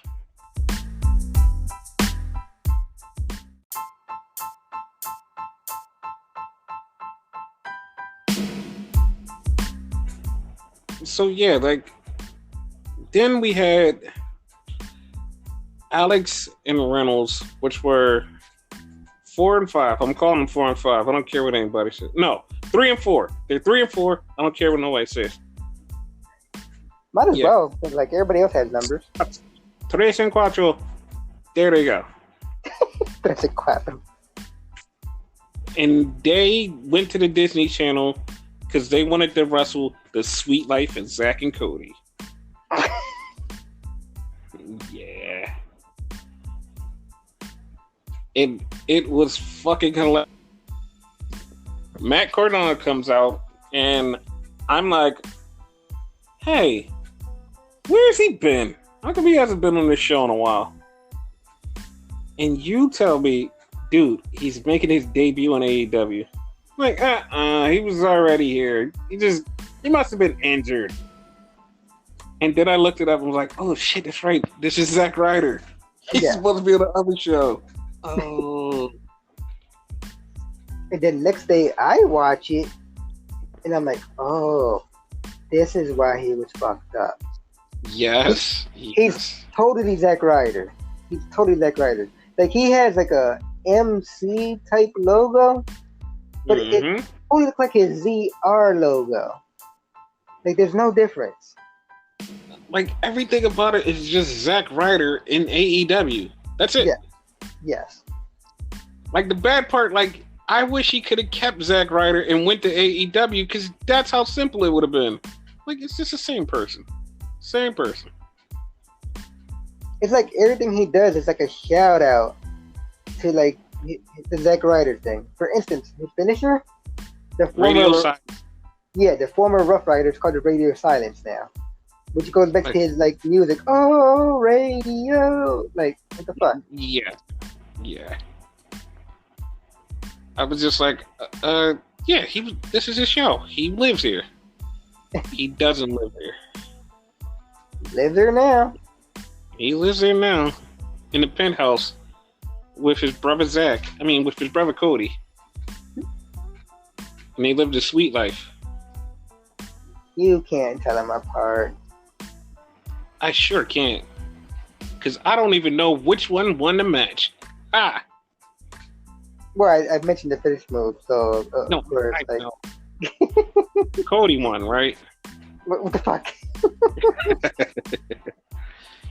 No, but Zach won, and then Cody left, and in the tunnel, which made this feel super weird, in the tunnel, Scorpio Sky shows up. And Scorpio Sky looks at him, points at the belt, and he has a title match. Now, here was the awkward thing. They both had to go back through the tunnel. It's so weird. It's like, this is so dumb. Like, if they had their regular setup, like, they normally have 2 tunnels. Mm-hmm. This one I believe only has 1. So. No, it had 2 tunnels. Oh, okay. So one's the heels, one's the face. That's why like he didn't go through them, I guess. Yeah, but they're both faces, and I was like, what the fuck, man? But next week he's going to challenge Cody for the title. Hopefully he beats him, because I'm getting kind of tired of Cody with the belt. I would be okay with it. Because apparently last week, and like, we didn't report on it because we didn't even talk about it like off the recording. But like, apparently there's an update to the title. Like, the finished title apparently is on the way. Yeah, it's gonna be a little bit, but they're gonna have a finished title. So like, hopefully whoever beats him gets the finished title. Yep. Which I hope it is fucking Scorpio Sky, because Scorpio Sky is great. Yeah, he's really good. Yeah. But then we had MJ. What? I was gonna say, but like, do you think that kind of like takes away that whole rant we just had with them not pushing like black folk and other people like that? No, because Scorpio Sky probably not going to win. True. Yeah, I don't believe he's going to win. Like, I want him to win, but I don't believe it. Yeah. If he wins, just them listen to our podcast. Yeah, please don't listen to our podcast. But yeah, MJF was in his headquarters campaigning about a title match he already has. And then he's like, I don't care if Darby Allin wins or Moxley wins, I'm gonna beat whoever. It's like, dude, I don't care. You have the match. There's nothing else to promote. I don't care. Can I campaign to be your co-host on the show? Yes, you can do it. Oh, because apparently, like, if you could campaign to, like, things you already have, like, what the fuck? Yes. See? It works. Vote for me, people. Yes, vote for him to be the co-host of the show.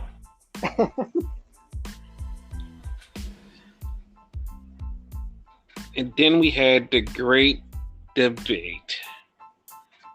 Da da da da. Dun, dun, dun, dun, dun, dun, dun, dun. And we had the great moderator, Eric Bischoff. Man, that shocked a lot of people. No, because you broke that news last week.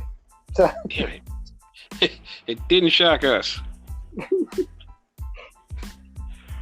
But yeah, like, that shit was, it just was,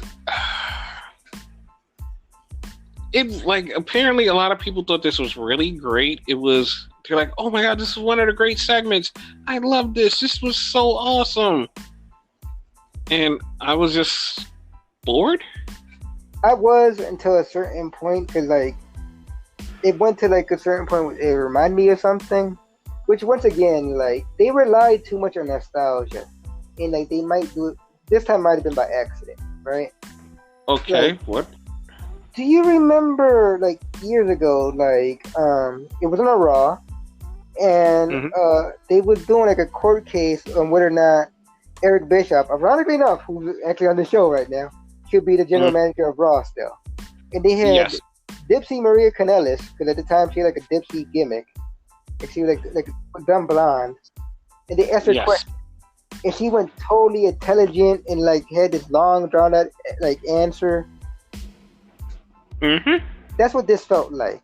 Because they asked, was it global warming? Like, it was something off the wall. And it was global warming. It was? Chris Jericho said, I don't give a fuck about global warming. He pretty much said that. Yes. And, like, Cassidy had this, like, long, drawn-out thing, like, whoa, you went in on that one. And I so much was like, yo, I saw all of this coming, because it made sense for it to happen that way. That's why it was boring to me, because it was like, if you know anything about wrestling and, like, sports entertainment, this was super sports entertainment, and you knew how this was going to go.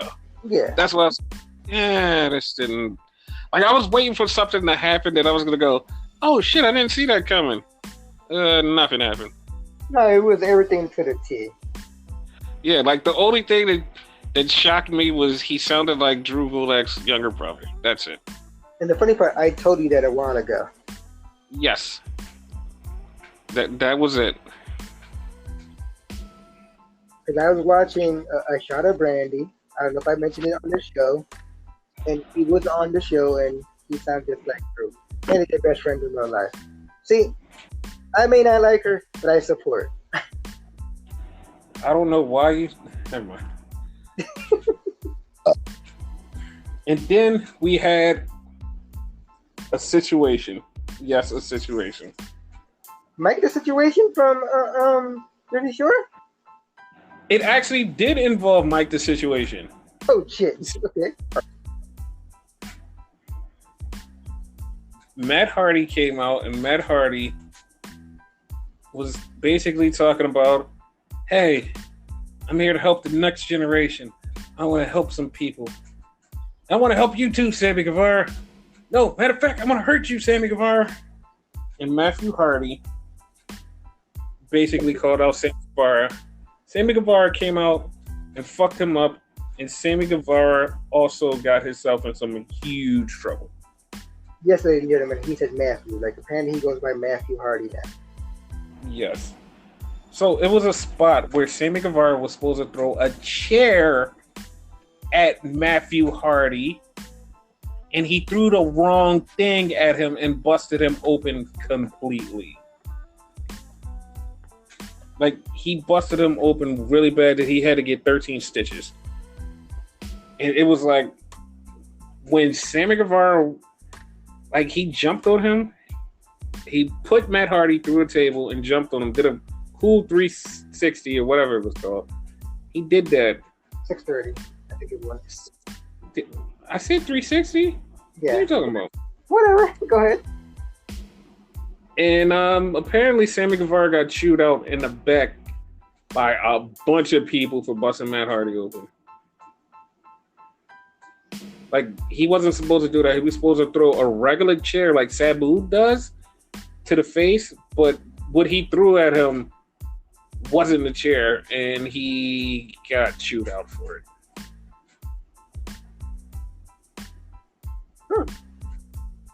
Yeah, like, because I thought, oh, he was just supposed to throw a chair, and that's what happened. But then I found out he threw the wrong chair and fucked him up, and was like, oh, that, yeah, and he got in trouble. Oh, well. Like, they said a lot of people cussed him out. Like, because that was a lot of fucking blood. Like, Matt Hardy had a red streak in his hair already, but did his whole entire head turn red. I was like, God damn. Matt needs to quit. Like, fuck that. Duh. And like, I'm on Sammy's side on this one. Huh? I'm on Sammy's side on this one. Dude, this shouldn't even be going on, because I swear to God, this feels like since the beginning of the fucking pandemic, it's been Sammy versus Matt Hardy. Yes. Like, yes. I swear, like, this shouldn't, like, this still going on. Like, I swore they fought once and it should be over, and then now it's going on again. No, because I don't think they ever got their match because, you know, the whole suspension thing. They had a match. No, but they were supposed to have their big one, their blow off or whatever the fuck. They had a match. They had that match. They had that match it was on Dynamite. They had that match and they ended their feud. That was the end of the feud. Okay. That's why I'm so angry, because it's like right after Stadium Stampede, they had a match. The match was over. Sammy won. The match was over. There was no need for it to keep going. It was done. And it seems like last week he just all of a sudden just took a liking to Sammy Guevara and said, hey, let's fight again. Like, it was like, it's over. It's done. That's what it seemed. Like, like, he had their match right after Stadium Stampede, because remember, he got hit with the car. And then they had, it was like, the fuck, it was like, why are we still going through this? Like, this is, like, why? Why are we still going through this? It's like they don't know what they're doing. Like, first of all, I feel like they're doing like a WCW thing where they're giving their wrestlers too much power. Matt Hardy was fine with his like multiverse bullshit. It was bullshit, but it was enjoyable. Matthew Hardy's boring. I'm sorry. Leave. Get out. Right? Apparently, he said he doesn't want to do that anymore. Fuck you, get out then. What the fuck? Like, you work for my company, you're gonna do what the fuck is making money. Matthew Hardy's not gonna make me no fucking money. Wow. Like, yeah, fuck out of here. You're not gonna get any creative control where, like, working with me. Yeah. That's what ruined WCW. First of all, giving people too much creative control. Mm-hmm. Second off, like, you know this was supposed to lead somewhere and it never went there because AEW stupid? What? Okay.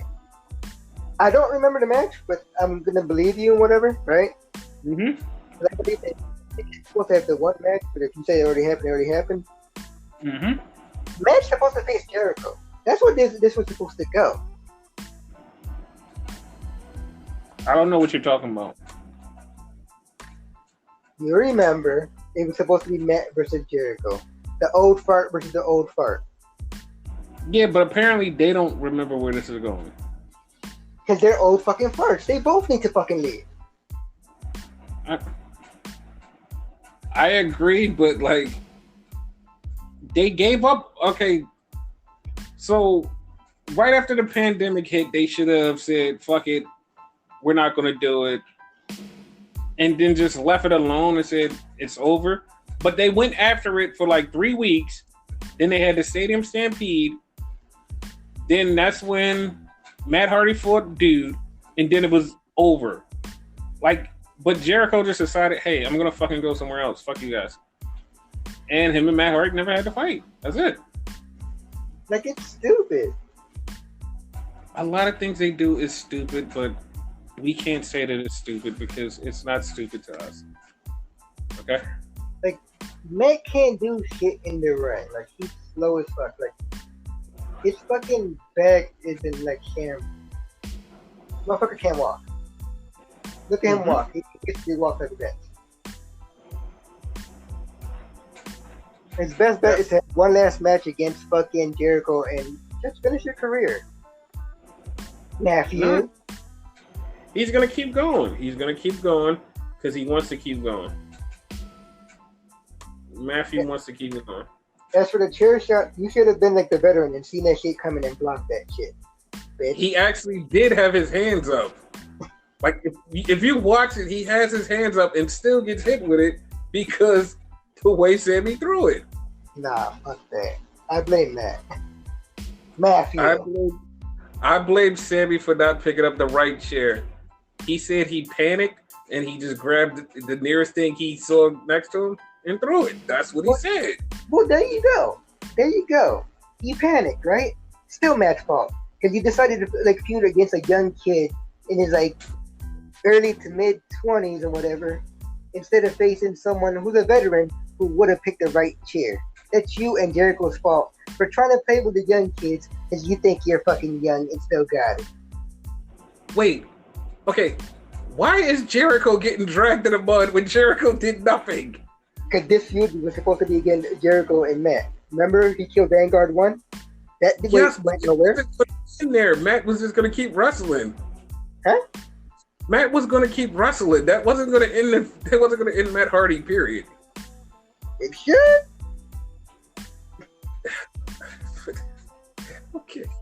Okay. I don't know what. Like, right. Especially we're going into Matthew. Like, dude, I despise this. That was the worst part of the fucking show. Dude, like, I see that you despise this, and I'm just laughing at it, but okay. Dare I say, and like, not morally, just like boring and like stupid. This is worse than Wrestle House. Matthew Hardy is worse than Wrestle House. Like, you just know how much I hate that. Yeah, I'm not gonna agree with you on that. I'm not a fan of Matthew Hardy by no means, but I'm not. It's worse than Wrestle House. I'm not saying that. I will never say that. Too bad. I am. That's on you.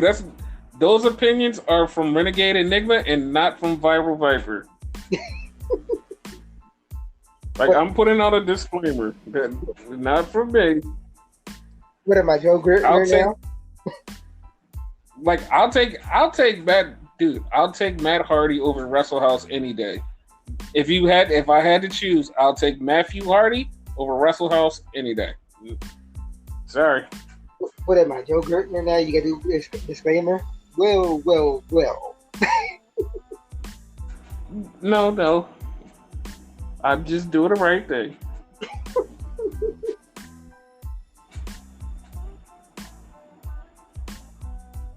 Nah, but they need to do what they like said they were gonna do and just focus on the future. These motherfuckers are has-been. I don't care. Yes.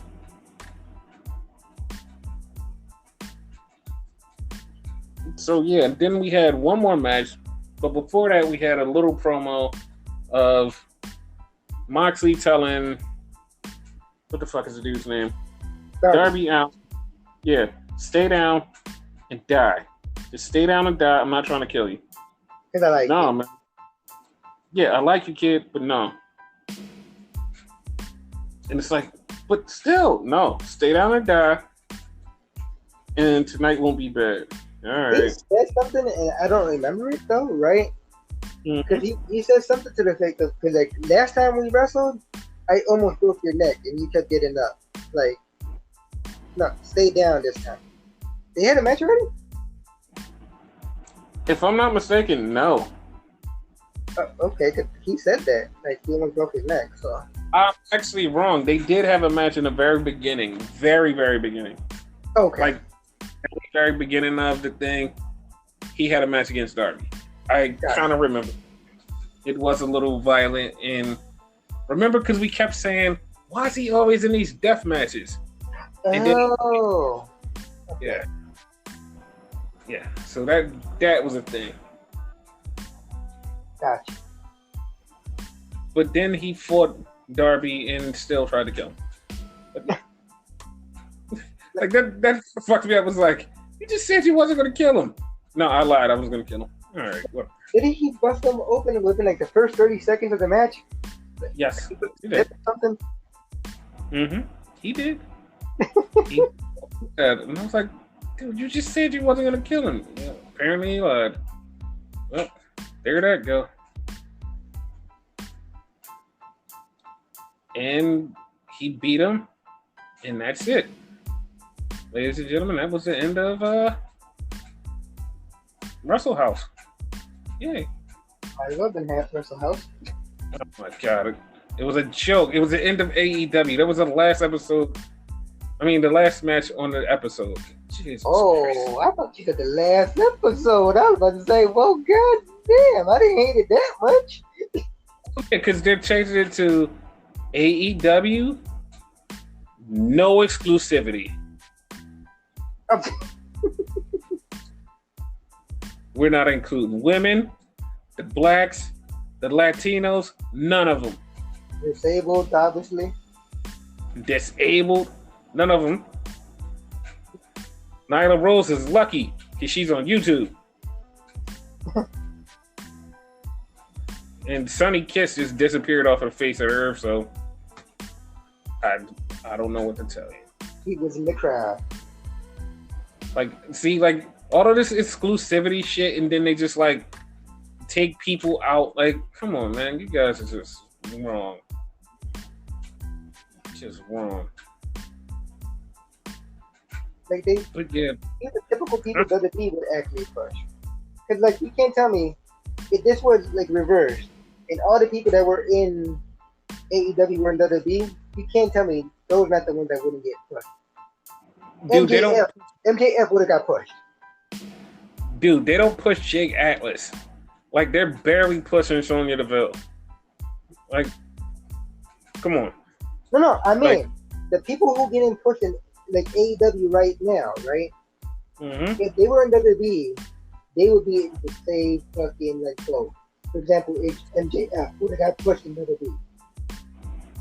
No, MJF would not have got a push in WWE. You don't think so? I totally think. He fits the mold, like the preppy, cocky motherfucker. Like, he's basically a midget version of Cena. I don't think he would have got pushed. I think he would have been... Like, the people that they're pushing are the right people who wouldn't get pushed in WWE, except for the people who already got pushed in WWE and are now there, or the people who didn't want to go to WWE and just decided, hey, we're going to go over here and start our own company because, hey, fuck it. I don't like those guys. And you don't like those guys either. Fuck WWE. Yeah, fuck WWE. All those motherfuckers, you know who they are. The elite, those guys. You know the guys. That, right? Huh? I'm glad you said that. It was something on Twitter. I don't know if you saw it too, right? Mm-hmm. and it says something of the effect of like WWE. AEW is pretty much a bad company because it's full of toxicity because it's nothing but former WWE people or people who never made it to WWE because they never like passed the training stage and all that. Like they're all bitter because they didn't make it to WWE. For the most I'm part. not going to agree, but it seems like that. Yeah. But do you know what I'm talking about though? Like you No, know what I'm talking about? I know exactly what you're talking about, and that's why I say I can agree, but I could also say, no, but yeah, I agree. Because it's like I said, there's a lot of toxicity over there, and you know why. Yeah, of course. WWE there's toxicity in WWE too. No, WWE is just fucking toxic because it's toxic. Like, yeah. They're not toxic. They're not toxic because they're bitter because they're not WWE. They're toxic because they are WWE. Yes, exactly. Like they're a shit show because they're a shit show. Like that's the exact reason it's called a shit show. Like we have fucking WWE toxic because they're WWE. They're quote unquote number one. We have AEW who's toxic because they're not WWE. We have Impact Wrestling who's toxic because they just want to do something. They want to be recognized. So like they're better because like no one pays attention to them as much as they should because they have good talent. I'll give them that. But like their fan base is getting toxic. Yes, their fan base. Out of the whole fucking like wrestling industry that is good is like New Japan. Yeah, they're like the only people who have not become toxic. Like I have not heard like one New Japan person said anything like horrible about another company. They just said like they don't fuck with the company for one thing or another, you know? Exactly. Like true New Japan fans are just like, we don't give a fuck. Like we're not gonna say nothing bad about any other company. We just don't give a fuck. Like our company's thriving. We don't care about you guys. Fuck it. Whatever. That's it. Yeah. Like, and those are respectable wrestling fans. Very respectful. Fans, keyword. Not marks like every other company. Yeah, yes. But yeah, like,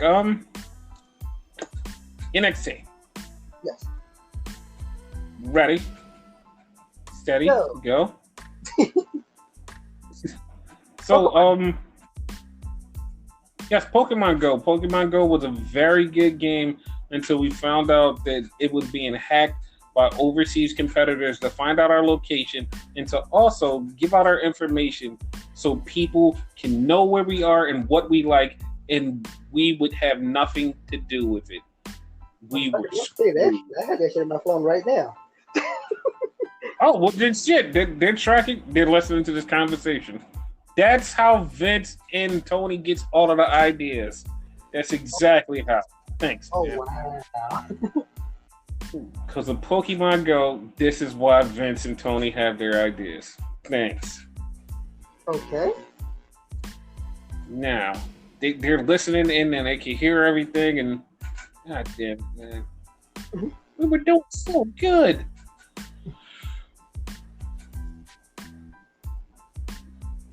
But yeah, NXT. It started off with Rhea Ripley and Dakota Kai, the number one contender for the NXT title. Women's title, by the way. Yeah. Like, going into this, I was like, oh, Dakota's definitely winning. Dakota's winning. And Dakota won because of help from Mercedes Martinez. Adele? Yeah. No, I thought it was more to that. Like, it was weird because, like, I thought like it was someone totally different that popped out. Because you and I both thought it was Raquel Gonzalez. Yeah. But unfortunately, it was not Raquel Gonzalez because some reason she just went missing for some reason. We don't know why. Can you tell me why? 'Cause I don't know why. I heard rumor that they separated them, which if they did that, it's a stupid move on their part. Super stupid. But they were supposed to be like the female Shawn and Diesel. Like, Yeah. And then we had a really good match with Shane Thorne and Bronson Reed. was it Shane Thorne? Was it Shane Thorne? It wasn't Shane Thorne. It was Pew Pew. Because Shane Thorne looks different. He has different tattoos. He has his hair a different color. Like, he doesn't look like the same person. Exactly. But yeah, Bronson Reed beat him. And it was actually a really good back and forth match. It actually was like pretty badass. Yeah, Shane's better than like a lot of people didn't think. Yeah. And then we saw Breezango making their way to the NXT arena. And all of a sudden, here comes El Gato del Fantasma. And three of them jump out and they start beating the hell out of Fandango and Breeze. And then they throw them in the truck and they get back in the car. And the $1 million question is, okay, they all get out. Phantasma gets out of the passenger side, and the other two get out the back seat. And they beat up Breezango.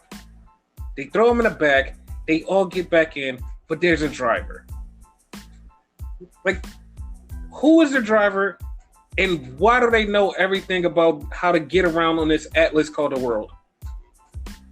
No idea. No idea. Man, I really wish we could find out who was driving the car, because it's bothered me, and I feel like I know who drove the car. It's just weird. So who would us on driving the car? They got me. Okay, that's mine too. Yeah, I'm only Then we going have- with that because, like you said it. Like, other than that, I can't think anybody else. No, I'm thinking of Jake Atlas. That's my dude.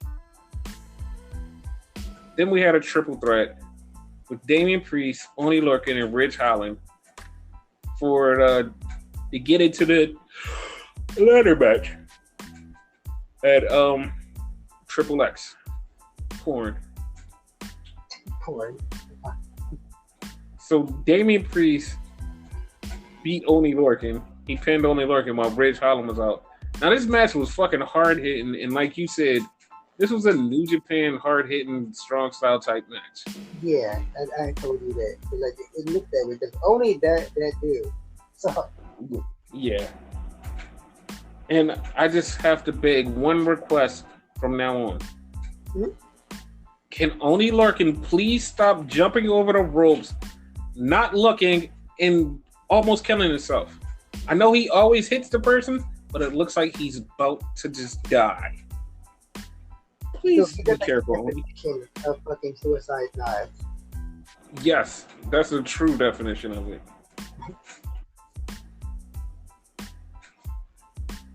And then we had William Regal address the fact that Dexter Lumis is no longer in the match because he tweaked his ankle last week.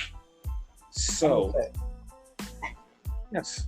So Finn Balor had made a case to William Regal that because he didn't get pinned, he should be in it. And Johnny Gargano did the same.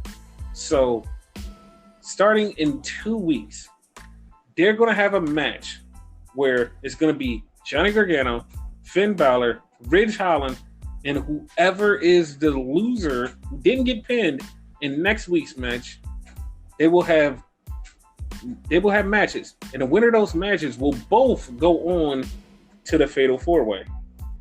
Now, here's the little tricky thing. Okay, I want you to count this out with me, right? Okay. So, Damian Priest is in. Mm-hmm. Bronson Reed is in. Mm-hmm. So, the winner of the Lumis match will be in. Also, the winner of next week's match will be in. So that means it's still 5 people. I thought it was 6 people. God damn it. My math was wrong. I was wrong. It's still 5 people. Math is the enemy. Huh? I said math is the enemy. Math is the enemy. It is. But, like, to your credit, though, they might do, like, a fucking Impact thing where, like, last second, they'll have, like, a 6th person. So, I wouldn't be surprised if it does wind up being a 6th person. Speaking of last second, next week is going to be Kushida and somebody, and then it's going to be, like, a mystery opponent. Who's the mystery opponent? I'm trying to think who the somebody is that you mentioned. Like, yeah. Danny Burch? It was somebody that works there. Yeah. Someone may know, but the 3rd person, I'm going to say someone from the like main rock. I hope so. It'll be cool. Yeah. Then we had Keith Lee versus Cameron Grimes. And that match was just... Yes, your boy. That match was insane because Keith Lee was angry. And you don't like Keith Lee when he's angry because he tries to kill people. Oh, not like Marty didn't talk about it. Metaphorically kill. Yes. And he killed Cameron Grimes. And then what happened? I said metaphorically. Metaphorically. And then Killer Kross came up on the screen and said, "Hey, I've been trying to get to Regal. I can't get to him. So since you're the champ and you could get a message out here, listen, I want my title match and I want it now." And then all of a sudden you just see him choke out Danny Burch and like 97 other people are dead because Killer Kross killed him. I'm like, holy shit. May or may not be metaphorical. I don't know. They honestly did. Yeah, they were down. So Keith Lee got mad and ran off to go find Killer Kross. And then 5 seconds later, Legado del Fantasma drags out Fandango and they're dragging him to the ring. And they get in the ring. And all the while, Santos Escobar, which I called Fantasma earlier, Santos Escobar is cutting a promo. And then all of a sudden he speaks in Spanish. And I'm like, dude, he can speak in Spanish? Forgetting that he is Mexican. But his English is so perfect that when he speaks in Spanish, you're like, oh my God, he can speak in Spanish. No, he speaks better English than fucking Andre and Angel Garza and fucking Henrique Carrillo combined. Yes. Only one that probably got him beat is probably fucking Lance Dorado. So that's probably because he was really good. Not saying that fucking Escobar wasn't right here, because he probably was, but yeah. Yes. And Escobar basically talks shit until Breeze come out, and then they decimate Breeze. And then he just goes, Shane Strickland, stop mentioning my name before something bad happens to you. I'm like, oh, okay. All right. That was a thing.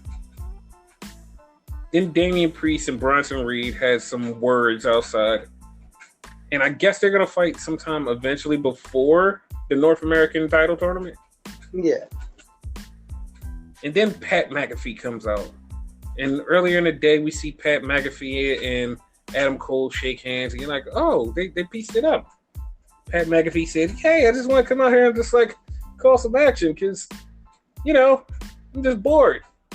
So he calls a match between Tegan Knox and Indy Hartwell. And I really want Indy Hartwell to win. Like, win a match, but apparently she lost to Tegan Knox. I mean, I like Tegan Knox. I really like Tegan Knox. She's good. But I want Indy to find her character and become somebody soon. Yeah, until she finds her character, she's going to be like an upstarter. It's kind of like similar to, like, I see it as like Aaliyah. Because, you know, Aaliyah's getting, like, you know, some steam on her right now. So yeah. So then after the match, Pat McAfee's gonna leave, and then they like the tag team title match is about to come up, and Pat McAfee goes, "Oh, I guess I should stay for this. This is a tag team title match. I guess I should stay for this one." It's Imperium versus the Undisputed Era. All 4 members of the Undisputed Era come out because they're friends and they want to support their friends. And so Adam Cole was on one side and Roderick Strong's on one side, and Imperium and Bobby Fish and Kyle O'Reilly is having this good match. And the whole time, Pat McAfee is just saying little shit, just talking shit about Adam Cole. It gets so bad to one point where Tom Phillips goes, "Dude, he's literally 20 feet away from you. Like, he can hear everything you're saying."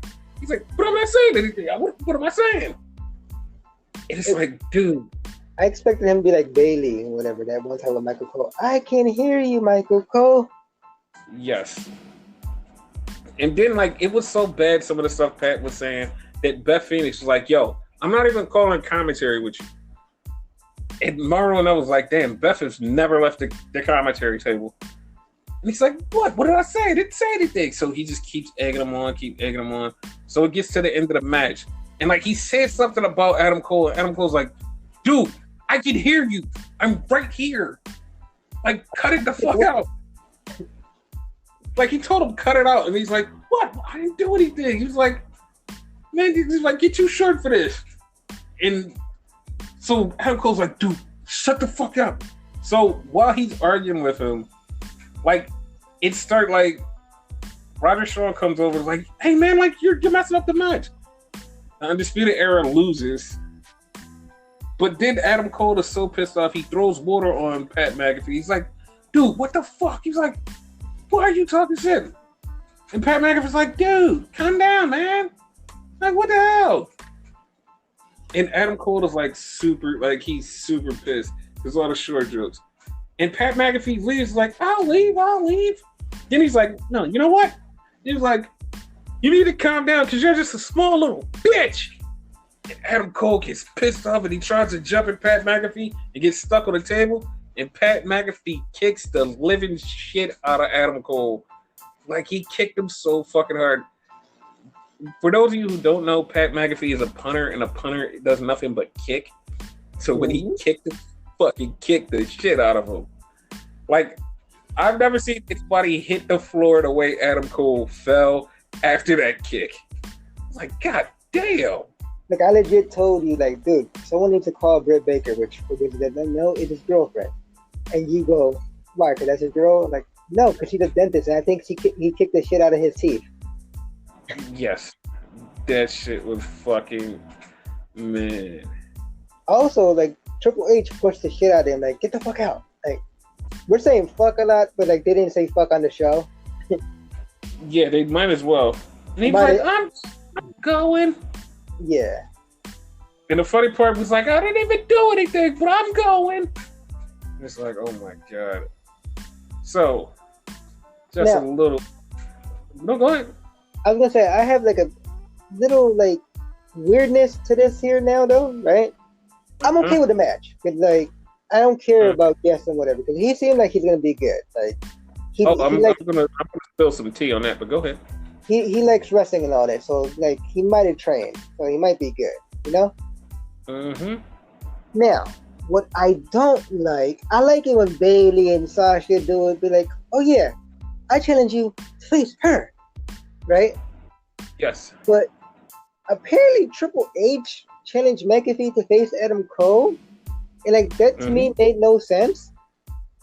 Okay, I'm gonna explain to you why that made perfect sense. Okay. Adam Cole got knocked out last night, so apparently he has a concussion, which is total opposite for, hey, I could go cut my own challenge, but since I'm out cold, can you challenge him for me? Okay, I'll do it. So that's what happened. He challenged him for him because Adam Cole is completely unconscious. He's loopy and shit. Okay. Yes. Got you now. So, okay. Here's a little spoiler. Mm-hmm. 3 years ago, when Pat McAfee started this whole NXT journey, Pat McAfee said, "Hey, can I get a ring?"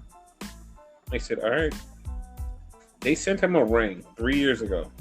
Pat McAfee has been training for 3 years.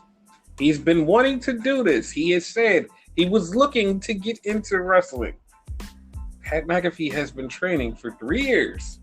So this is just going to be all of his hard work paying off. Yeah. And so, yeah. Which I'm totally fine with. Like, only thing that was kind of iffy on was the challenge, but you explained it, so now I feel better about it. So, yeah. Yeah, it makes perfect sense. I normally don't like outsiders coming in. Like, I guess it's like the gatekeeper in me. As long as you, like, show your love and you trained your heart out, like, fine. Because you said it took him 3 years? Mm-hmm. And he's been here before, right? Like, commentator. Like, I swear he was an NXT commentator for, like, a while. He's been a commentator for 3 years. Like, a lot of people keep forgetting that 3 years ago he came in for like a random like thing, and him and Adam Cole, the first thing he did on a fucking kickoff show, and because that's people haven't watched the kickoff show, him and Adam Cole had an interaction, and they kept every time he was around, they kept having interactions. And if you never paid attention to it, because it's usually on a kickoff show, he would say something smart to Adam Cole, and Adam Cole would be like, "Shut up, Pat." It's been a lot of times. It was even one time Pat was out there doing commentary, and Adam Cole walked by him and said, "Shut up, Pat." And Pat was like, "I never liked that guy." It's like whoever he was facing that night, he was like, "I hope he beats him." Like, it's like, if you go back and look at it, this has been a long-going feud. That's why when this happened, it was like, oh, this is just a long-out feud. This is just normal. Do you think that everything you just mentioned will be in the package leading up to this match, so everybody could know? Because apparently not a lot of people know. Like, I vaguely remember a lot of that, but like, yeah, because like once I said it to you, you're like, yeah, I do remember that. Yeah, and the reason why a lot of people have not remembered this because they don't watch the kickoff show. Yeah, which we did. Yes. Yeah, as for me and you, we watch it and we pick up on this shit because. And the thing about it is we pick up on this whole Pat McAfee, Adam Cole thing, but we don't say anything because we're like, these are just one-off spots. This is not going anywhere. And to somebody, once they really figure it out that this is a thing, they're like, oh my God, this is long-term storytelling. But if you haven't been paying attention, you're like, oh, this is so random.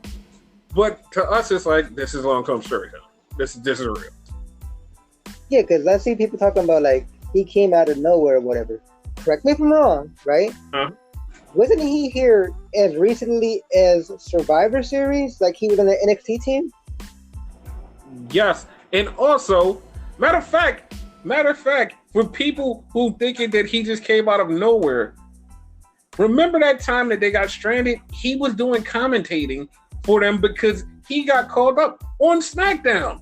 Yes, I remember. And yeah. He was like, yo, this is my team. He's like, I represent NXT.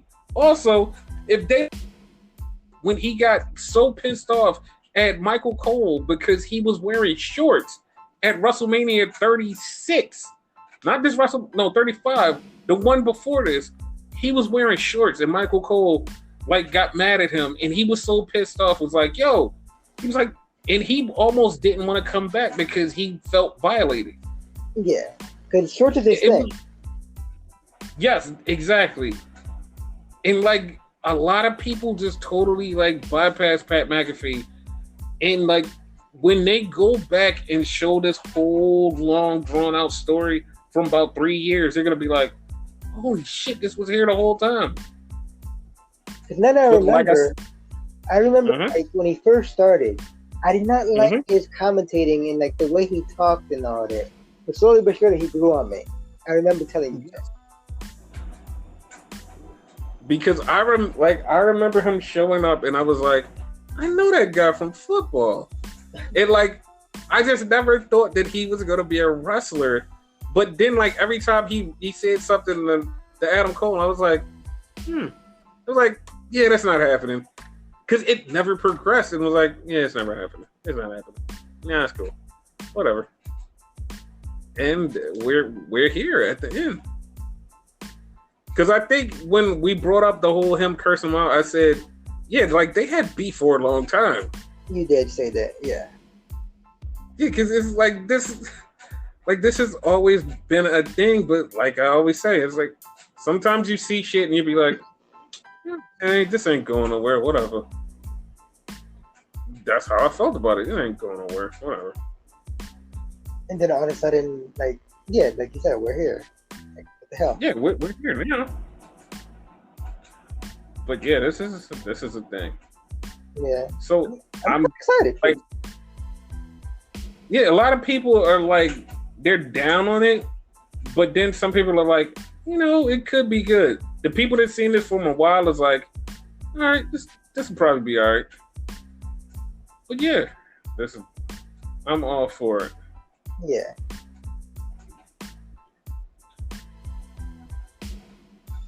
That's basically it with NXT, right? Yeah. Anything else you want to talk about? Nothing off the top of my head. Was there anything like news related? Because, as you said, it's weird week. Like before we get into SmackDown, which I guarantee is going to be weird too. So. Well, it's definitely going to be weird. Nothing weird yet. Okay. So I mean, I guess let's get into SmackDown. Yeah.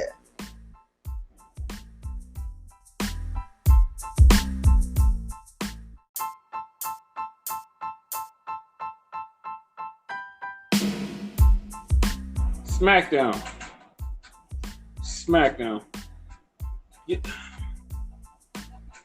You want to start? Man, no. Okay, because I think early in the podcast I said it was bad. So, like, I think I said Raw was bad, but SmackDown might have been worse in a way.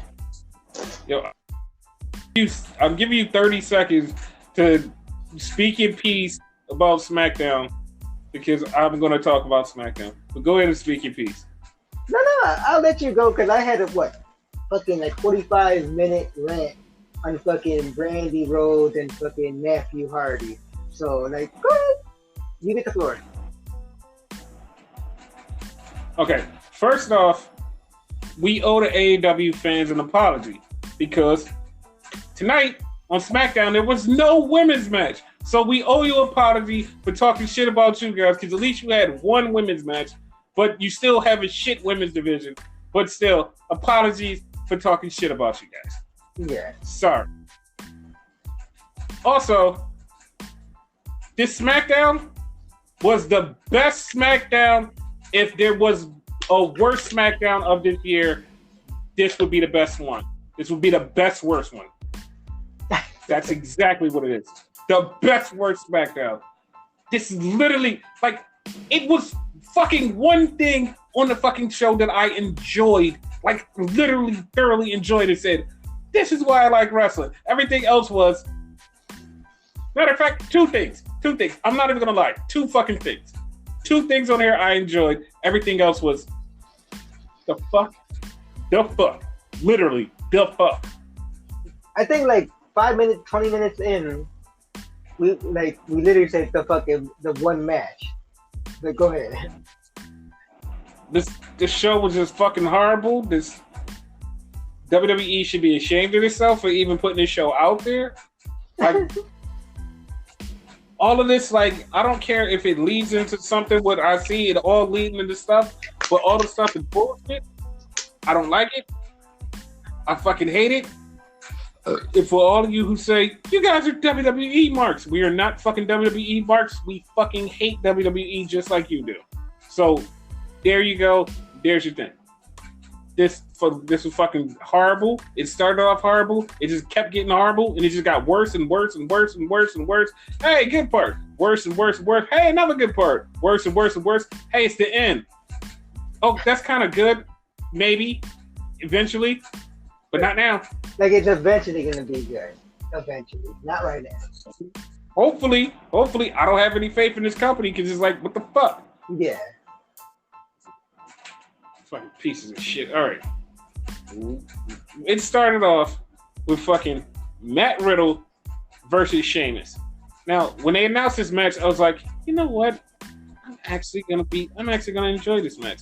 This match is gonna be pretty cool. It started off fine, and then it just went all to shit when fucking Chad Gable came out. And I was like, what the fuck did you come out for? And it just kept getting worse and worse and worse and worse. Like, that happened. Then it went to the back, and Corbin had beef with Sheamus. It was like, why'd you send your minion out there? Blah, blah, blah, blah, blah, blah, blah. I could do what I want. I'm King Corbin. No, you fucking suck. He had that I said was good.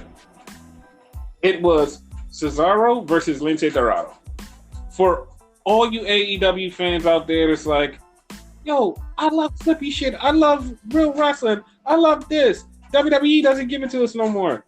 This was the only match that gave it to us. So enjoy. Like, just take that match and go enjoy. NXT gives it to us every week, but this match on WWE programming, enjoy. Just say, hey, I like that match. Enjoy that. That's it. Enjoy. Like, it was real good. Enjoy it. That's it. All I can say. Like, I complained about the Bucks, but this one had storytelling in it too. So it was good. Like, it was fast, but not that fast. This was pretty good. Yeah. I don't understand. Cesaro won, and it's like, but the fuck? Cesaro won, but isn't the Lucha House Dragons supposed to be fighting for the tag team titles? Are they? Like, I don't even know. Yeah, because they said they wanted to challenge them last week, and if they would have won, this would have led to them in their fucking tag team title match. So I guess not. I guess. Whatever, man. Whatever. So, yeah, like, after that, fucking, we had the dirt sheet with Hey, No, Miz and Morrison has got to go, and they brought out Sonya Deville. But first, they did a fucking skit where they act like they were Mandy's hair. Like, and you enjoyed that, didn't you? No, the only part that threw me off, because I swore Mandy was supposed to be on it. But, like, you know our little running joke, right? So when Mandy comes out,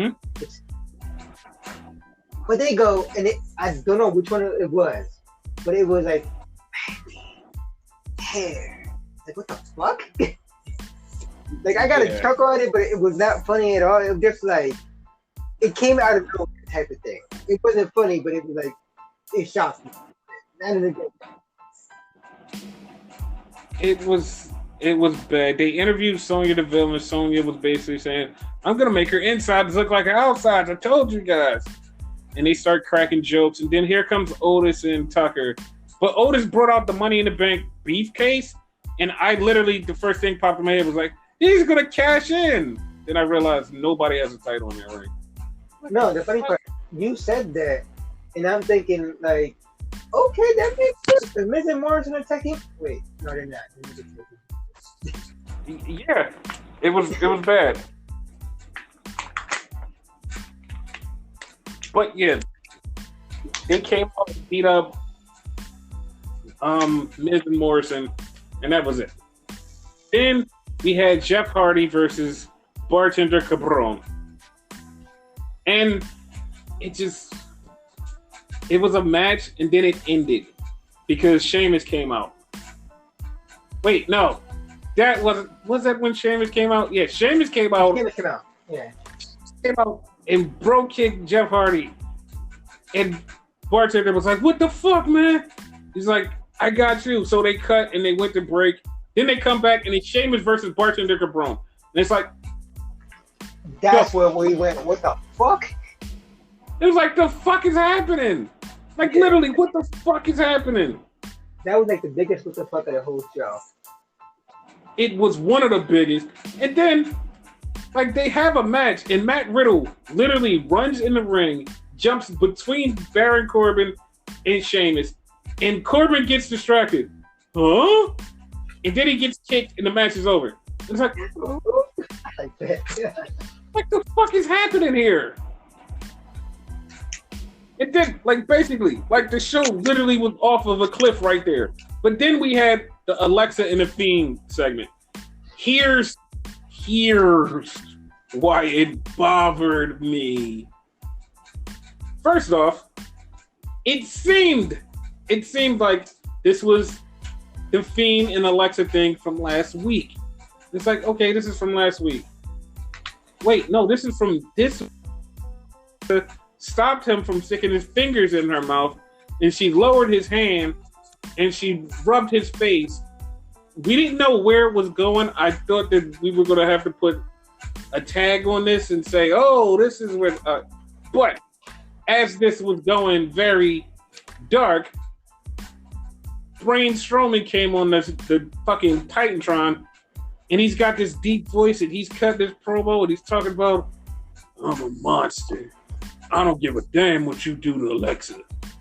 And it's like, what? Like, aren't you the good guy? And he basically said he's turning into a monster now, and basically he wants Fiend at SummerSlam. I'm like, the fuck is happening? Like, I was so baffled. Like, you're supposed to be the good guy to save the girl, but what the fuck do you do? Nothing. Like, what the fuck is happening here? They could have went like 3 ways with it. Like I told you off the screen, off the podcast and whatever. One, the typical one where Braun's the hero and he saves the day. The second would be like Alexa Bliss joins the Fiend, and like he's like the embodiment of Abigail, whatever, right? And third would be Nikki Cross is actually the one joining the Fiend.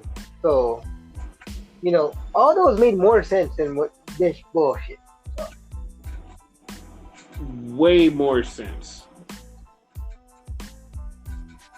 Like, it's like, what the fuck were you, like, what the fuck were they even thinking? They weren't. Like, I was so baffled. I'm like, this makes no fucking sense at all. Like, right then and there, like, I thoroughly checked out. Like, I did not give 1-0 fuck about this show. Like, I was super checked out. Like, after that, I was like, I'm done. I don't give a shit what happens. I'm done. Like, it just was so bad. Like, we had a bright spot. We had a fucking bright spot.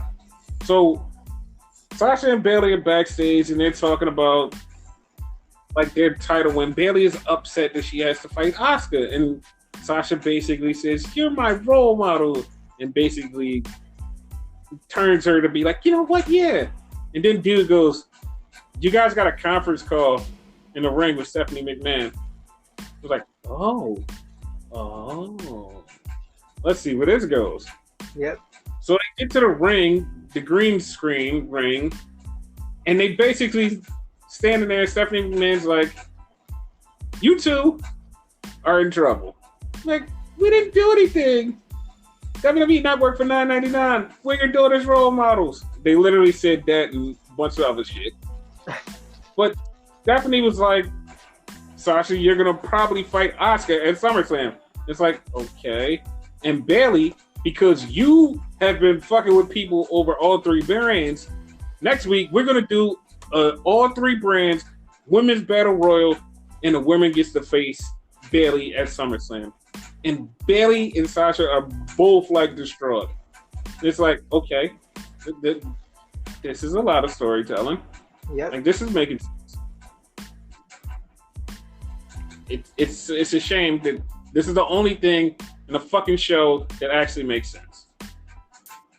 And next week is gonna like redeem itself for not having like a women's match. So yes. And it's really funny because all of these different women have already spoken up that they want in the match. Rhea Ripley, Mia Yim, Mickie James. Like, it's just a bunch of people who just came out of nowhere and was like, yo, I want in this match. Yo, I can get in this match because I'm part of their company, right? Like, it was so many people just saying, yeah, I want in. It's like, oh, shit. Like, it's going to be a lot of fucking people. Like I thought it was just people that they had beef with, but like didn't you say Mercedes Martinez said something about it? Yeah, She has nothing to do with it. nothing to do with it. Like Rhea Ripley said she's in it. Like it's so many people. They just all just said, "Fuck it, I'm in it." It's like what the fuck? Like Billy is thoroughly screwed. Like boy, that's fucked up. Yeah. And then we went to Heavy Machinery versus Hey Hey Ho Ho, Mrs. Morrison, No. And they had Sonya Deville in their corner. Now, this is what bothered me automatically. Did they have Sonya Deville in their corner? Yes, because this bothered me. Because Sonya Deville was dressed up in ring gear. It's like, earlier you was in regular clothes, now you're in ring gear? Just to be their manager? Yeah, she's the manager. The fuck is going on? The fuck is going on? Why was she dressed in ring gear? That she actually was in Heavy Machinery's corner? Dude, fucking during a match, she's in fucking Heavy Machinery's corner cheering on Miz and Morrison, and I'm so baffled. I'm like, what the fuck is she doing? And she's like, yeah, come on, Miz and Morrison. Like right next to Tucker, and it's like, dude, the wrong corner. Get away. And they never said a goddamn word. And then all of a sudden, here runs out Mandy. Mandy she doesn't have a really short cut, but just her hair is a little bit shorter. Yeah. And she has street clothes. And then they just like start fighting and brawling, and they ring the bell. What the fuck? They just ring the bell. Neither one of them were in the match, but they ring the bell and disqualified them. Neither one of them was in the match. Just saying. You notice that was a trend this week, apparently? Just ring the bell, even though you're not in the match, just because fuck it? Yeah. What the fuck? Like, that bothered the fuck out of me. And then they wound up brawling all the way to the black. Well, I mean to the black, because when it just went black.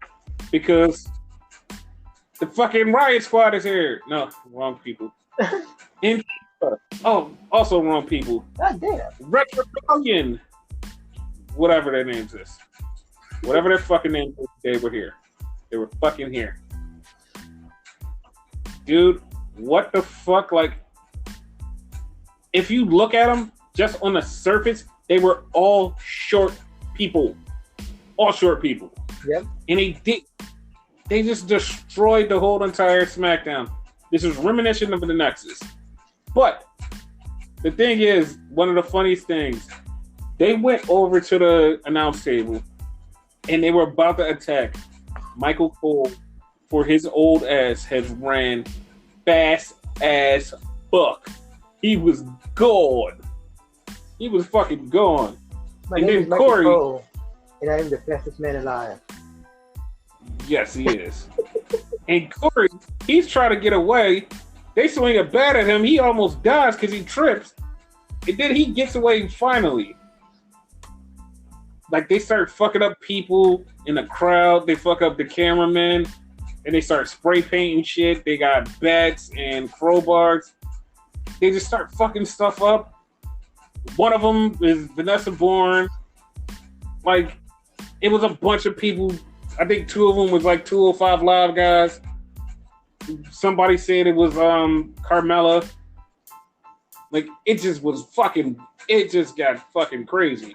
Yo, I'm just throwing this out there. Now that you said the Carmella thing again, and like, it just registered because you said that earlier, right? What if the person who tried to kill Corey was Carmella? How fucking fitting would that be? It would be great. It would be fucking great. And then they fucking out of nowhere, all you hear is the buzz of a chainsaw, and you're like, how the fuck did they get the chainsaw? It literally like seconds out of nowhere. Where the fuck did that chainsaw come from? And they fucking start cutting a rope. They cut all of the ropes. And they're just like spray painting and tagging shit up and just yelling. I was waiting for somebody to get fucked up. But yeah, like, it was like, that was SmackDown. If they would have did that on Raw, it would have made so much fucking sense. Yeah. Because that's where and that's what we were promised. It would have made so much sense. But yeah, I'm gonna reserve judgment on this angle until a later date. But I'll reserve judgment. That's all I can say. Like, I see where you're coming from. That like, that most definitely should have been on Raw. It would have been way better on Raw. But as you always say, slow burn. So maybe they're going like the slower route with it. Like, hey, it might be a good thing. Like, who knows? Like, that we like know how to bot shit. So, yo, I just after tonight and seeing them drop the ball a couple times, I don't have any faith in anything they do. Yeah, it's like that saying. What is it? Expect the worst. Like, hope for the best, expect the worst, something like that. It's like, yeah, I don't like. I'm not. We'll see what happens. We'll see what happens.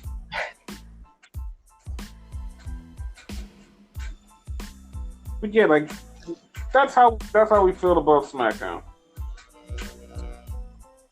Yeah, kind of. Like it was a thing, and you have been the first person to start saying that they were like aces and eights. Now everybody else is saying the same thing. Oh, they're saying that now? Because yeah. Are they aces and eights? I mean, the way they're doing it, it seems like it's the 8S. Because you originally said it was supposed to be like Nexus. And the way they built up Nexus was like that very first day. We didn't find out they were Nexus for like, what, a week or two later? Yes. We just thought they were the NXT guys. But Aces and Eights, we knew who they were all along. We just didn't know their identities. We knew the name of the group. So this one we have like questions. We have questions like, who the fuck are they? Yeah, which is for the same thing we did for Aces and Eights. Even though some of them we knew, and like some of them we speculated, still surprised us though. But yeah.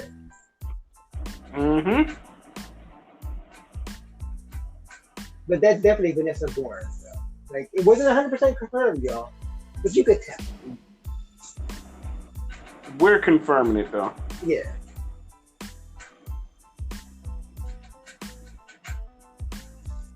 They had these jobbers on fucking 205 Live, which I believe is them. Yes. I think they were like the most talky ones, you know? And also, because their eyes the same. Say again? Their eyes the same. Yeah. Because you kept pointing out something like, dude, they're small. Like you kept saying that, and like, I thought you just met some of them. They were all tight. And they might be all cruiserweight, like, except for the women. They were like two girls out there. So yes. I mean, this is getting everybody talking. Yeah. That's the good thing about it. So.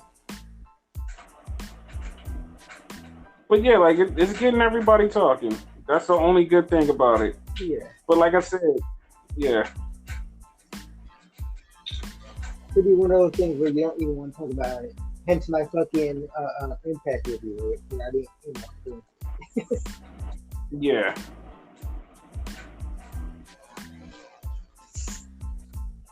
But yeah, it's like, it's a thing. Yeah. And Bayley has been for the last hour and a half trying to calm down everybody who said they wanted to get in this match. Like, Bayley has literally just like been telling everybody, yo, like, no, we could all sit down and talk. We can just relax. We can have fun. Like, we don't have to do this. Is it on Twitter? Yes, Bailey is working overtime to calm down the situation.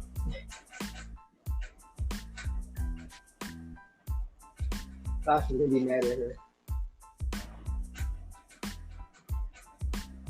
I mean, I think they both. I think Sasha would do the same exact thing. Yeah, but remember, like, I think the story is if Bailey loses to Asuka, like Mm-hmm. Asuka gets her match, so like maybe to Sasha, Bailey should focus more on like what's really doing for Sasha. Yo, I have a feeling Bailey's gonna lose on purpose. Probably. Fuck that. If I'm still Okay. Yeah, just like throwing this out there. Mhm. Do you think Bailey's gonna lose the title and then go up for Sasha's title? I know we said that last week, but like, do you think it's more apparent this week? It is, but then it depends too, right? Mm-hmm. What if Asuka beats Sasha, and then like, if they flip it and Sasha goes back to Bailey, Mm-hmm. you know? Because then it Yes. looks like it would be Bailey's fault that it happened because she lost the match, and you know, it will go from there. Right. We've been looking for a way for this to go for so long. It is to the point where we're like just basically fuck it, we're waiting to see, but we just been really wanting to see this.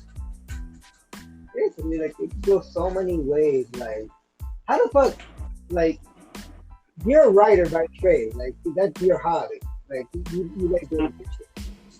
All I do is play video games or whatever. I know shit about writing. How could I come up with better like fucking storyline than WWE itself? Yes. I mean, cause they suck. They fucking suck. I come up with better fucking storyline than like all three companies. Yes. That being Impact Wrestling, AEW, and WWE. So, Mm-hmm. like all three of them out of there. Cause like at this point, WWE is just basically just run themselves in the goddamn ground. Yeah, most definitely. Like they need something to shake it up, and they need something to fix it. I guess that this will be it. I guess I'm not saying it is, but I'm guessing it could be. But you know, we'll see. It depends how they pull it off. Like if they pull it off and it's something that's worthwhile, then okay, Yes. they can watch it. So far, I'm liking it because like the chainsaw thing is kind of funny to me. I kind of chuckle. Yeah, because you thought somebody was gonna get their hand cut off. Yes, yes. By the way, was I the only one that had flashbacks to Chainsaw Charlie? No, you're not. Shout out to anyone They were who up- remember Chainsaw Charlie. Like some people said the same thing. I was like, oh shit, they remember Chainsaw Charlie. Oh, okay.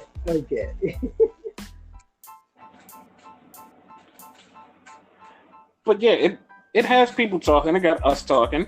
Yeah. I mean, we'll see where this goes. I'm not shitting on it. I'm just saying yeah. We'll see where this goes. I think for it to work, they 100% have to have a noteworthy leader. That's the only thing. Do you think Dijak would be a noteworthy leader?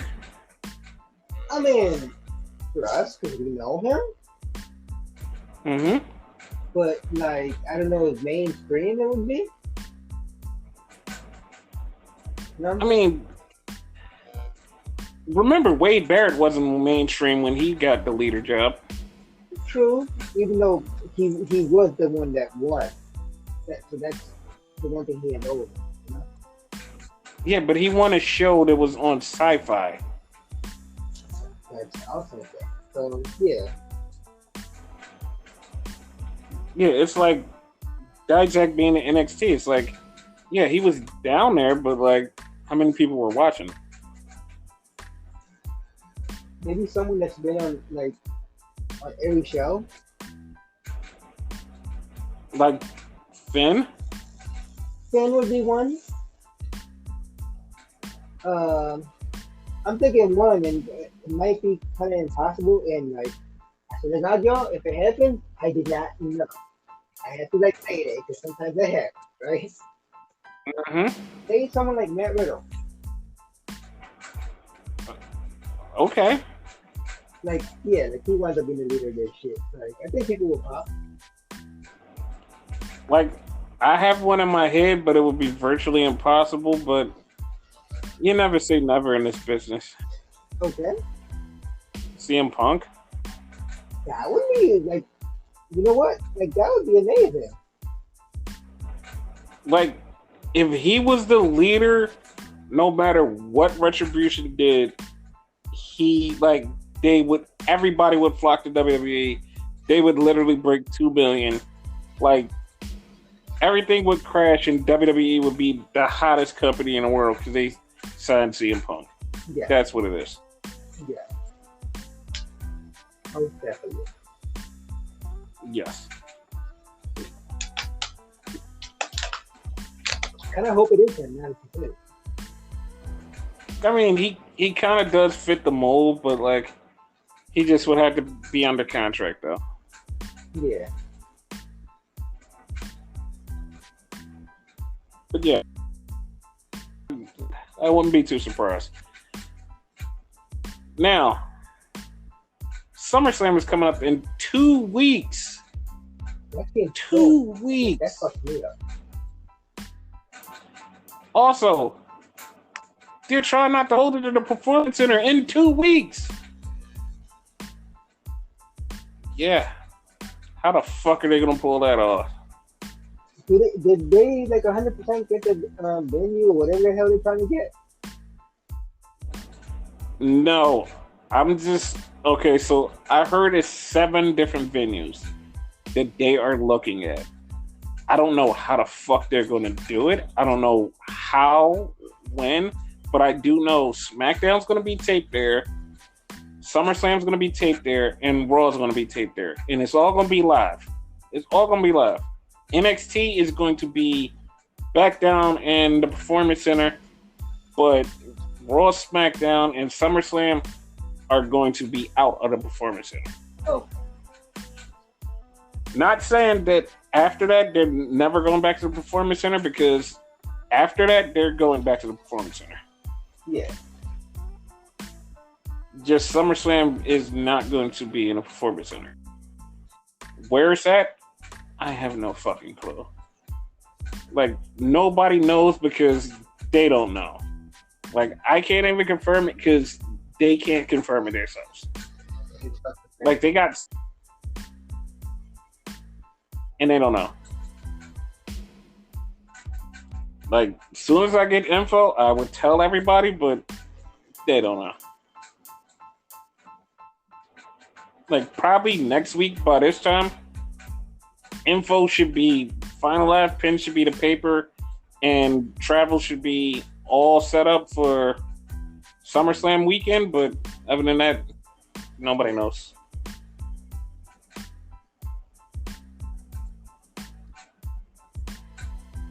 And you hear about AEW signing Rey Mysterio? I heard they tried. Well, they matched WWE's money and everything. Like, they was like, yo, you can have the dates, the money, everything. And Ray was like, well, let me go ask WWE. And WWE was like, you know what, Ray? You're worth more than gold. Here you go. Gold! I don't think they actually gave him gold, but they gave him something. And he's like, all right, stay with WWE. Yay! I'm smart. Yeah, but like, did anybody really think he was leaving?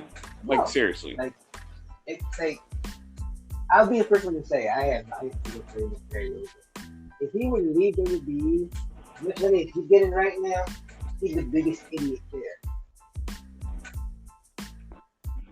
And they're gonna push his son to the fucking moon. Yeah, but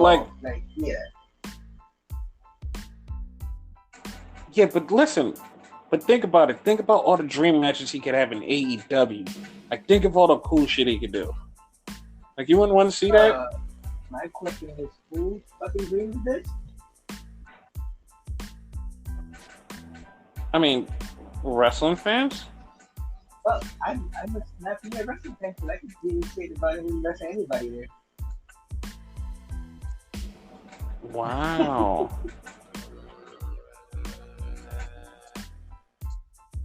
But yeah, he's staying with fucking WWE. And it was funny because I knew this was happening weeks ago when they put out a tweet about Rey Mysterio's eye is getting better. Like, I literally commented on the picture. I was like, oh, so he resigned. No, it was something to the effect like, he can, I seen your tweet. Like, it's in his vision thing. He was like, oh, so he learned how to sign a contract. Like, it was more funny. Yeah. Yeah. It, like, I kind of knew it as soon as they started putting that out there before anything else happened. I was like, oh, yeah, he signed. Yeah, I think you said that on the podcast. And, like, you could tell he signed because the way they're pushing Dominic. Like, you could tell. He has a SummerSlam match, his first match. This is the second time he was in the SummerSlam match. The first time was his father defending his honor. This time he's defending his father's honor. Yeah. Wait, he's defending Eddie's honor? Oh, that's so sweet.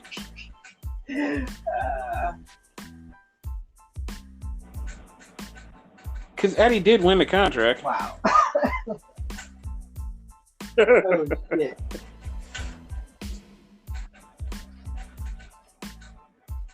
But yeah, that was a thing. Also, you guys gotta chill. You guys gotta fucking chill. Yo, you AEW fans, like, we've been saying you guys were toxic. Now all the wrestling fans in the world know you guys are toxic. Like, Jesus Christ, like, chill, guys. Like, the fuck? Like, what is the problem? Like, I understand that you defend your company. That's your company.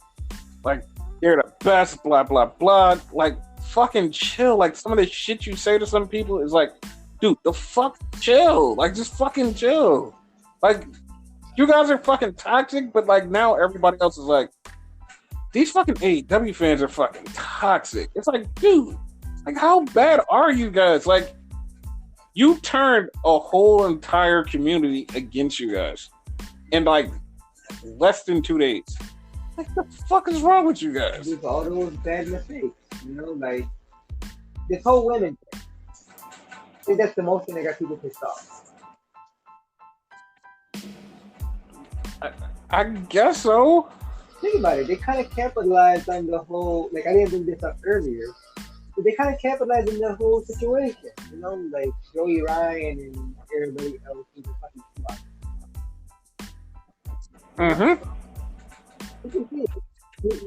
So they ran things today.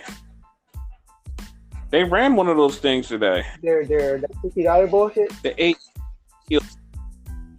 Yes, they went their heels. And you pay $50 for a Zoom call with a bunch of other women to talk about wrestling. And it's like, it's a safe space. It's a safe space. And, like, other social media isn't a safe space. It's not a safe space because you make it not a safe space. It's like you say shit and then you don't expect backlash. And then you're like, oh my God, it's not a safe space. But you're saying something and people are responding to you and they're pissed off because of the stuff you're saying, and all of a sudden it's not a safe space. That's not what it is, people. Like, relax. A lot of you need to relax. Like, just fucking relax. Like, also, stands, relax. Please relax. You guys are making it so bad for your faves out there. Relax. Dude, half of the community used to think you guys were the most toxic people until they ran into the AEW fans yesterday. But you guys also have to relax. Yeah. Like I know a bunch of stands, and I see some of the stuff they do, and I'm like, man, you guys are going a little too far. But now, like, you guys have been outed by the whole entire wrestling community, and also been outshined by AEW fans. So all of you guys just relax and just calm down. Like, I know it's the summertime, everybody's in the house, it's super hot. Everybody just needs to turn on the air conditioner.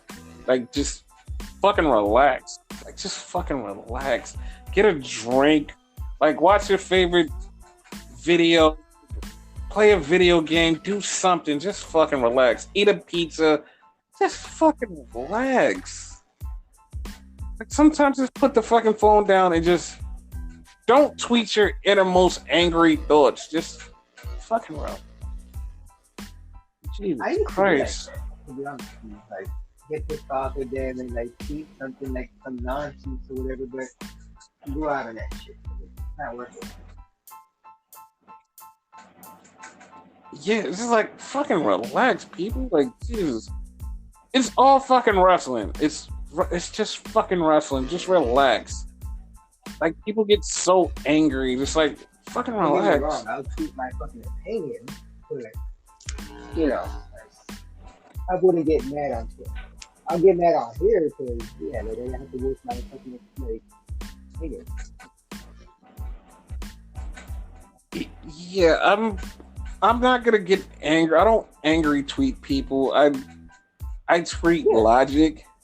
Like, I logically tweet stuff. Like, and if I do tweet something angry, it'll be so cryptically worded that either you're gonna figure it out or you're just gonna be too dumb to say, "Hey, I have no idea what the fuck you just said," but okay. But yeah, like, you guys gotta relax. Like, you make people miserable. Just fucking relax, people. Jesus. I've actually seen like tweets from like regular fans, not fans or like toxic fans or whatever, saying that these people, the toxic people and all that, kind of killed wrestling for them, and they kind of want to quit because of them. Dude, I feel like that a lot of days. I feel like that. Like, I just open up social media and just go, what the fuck is going on? Like, why are you people so fucking angry? And it's like, and they just go off and they just keep going. And it's like, yo, I fucking hate wrestling. Like, I fucking hate wrestling. I do. Because they just argue it and argue and argue. It's like, I fucking hate wrestling. Like, you guys make me hate wrestling.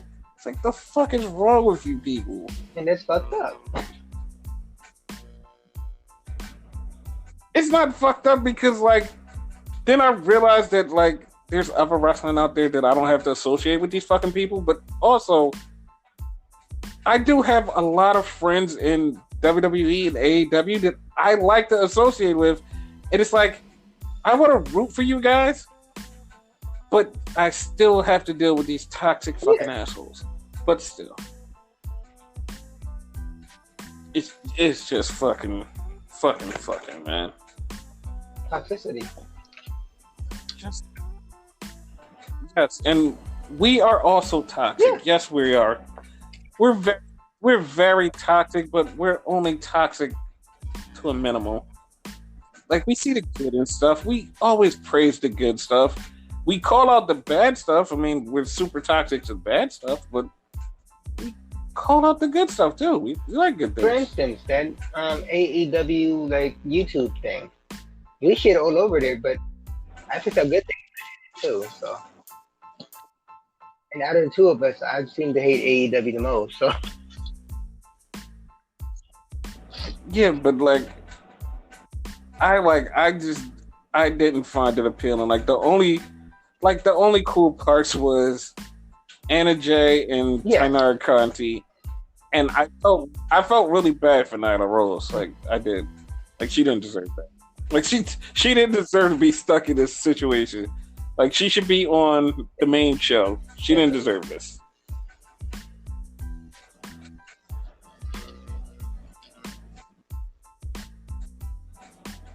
like as bad as it's gonna sound, she shouldn't even be in the tournament. She's a former fucking champion.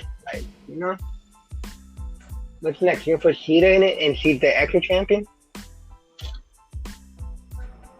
Dude, like every time I see Nyla Rose, I feel like, oh, you guys really dropped the fucking ball with her. Like I still just don't forgive them for not making her the first AEW Women's Champion. It's like, she fucking deserved it. Like, she should have been a monster just running through the whole division. And then Sheeta should have stopped her. And then now she should be on a rise again to just like terrorize somebody else. Like, she should never just not be on TV. She should just be steamrolling just motherfuckers. She just has that image and that just quality of like an ass kicker, and that's what she should be doing. And they just don't use her today. It's like, question. Fuck? And like it like you kind of randomly reminded me about it though, right? You said she should have been the first women's champion, right? First women's champion was Riho. Riho, however you pronounce it, right? Yes. Where's she? She's stuck in Japan. She can't come here. Okay. Like, she cannot come here from Japan. If she comes here, she's stuck here, and she can't go back. So instead of her getting stuck here, she's over there. Just like the new signee from WWE named Sari. She is in Japan, and WWE was like, yo, you can't get here because of this whole pandemic, so we'll let you wrestle over in Japan. You can still wrestle, but when this pandemic is over, you could come here. Are AEW and Rio the same? But like they did, no, Riho always can wrestle in Japan. Like, that was never not a deal. She can always wrestle because she can wrestle, and I think she's in Stardom. Yeah, she's in Stardom. Yeah. Because it's a girl in Tokyo Joshi Pro that looks exactly like Riho. Like, she has the whole white dress and everything. And I was watching it and I was half asleep and I was like, when the fuck did Riho get to Tokyo Joshi Pro? And then like they said her name, I was like, holy shit, that's not Riho. Like, what? It's just like her. I was really fucked up because I was like, what the fuck? How did you get over here? Like, because the last time I was like, you were just in Stardom. How the fuck did you get here? But it wasn't her. It was just another girl that looked like her. I was like, holy shit. Like, that makes so much sense.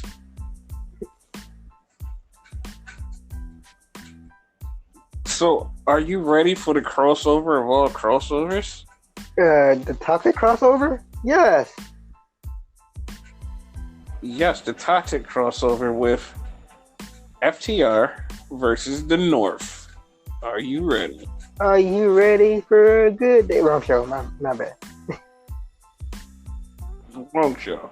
I mean, on paper it's good, but like, I'm kind of turned off of it because of the fans, and like, honestly, I'm more like upset at the Impact fans.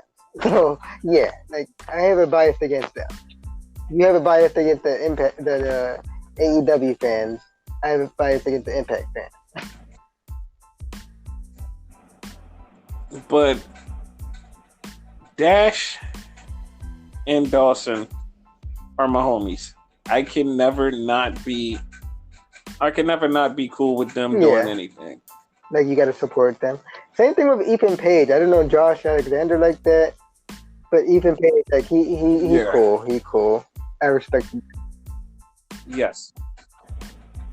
And shout out to Ethan Page for looking all chiseled and like, good. Because when he first came in, he was chubby.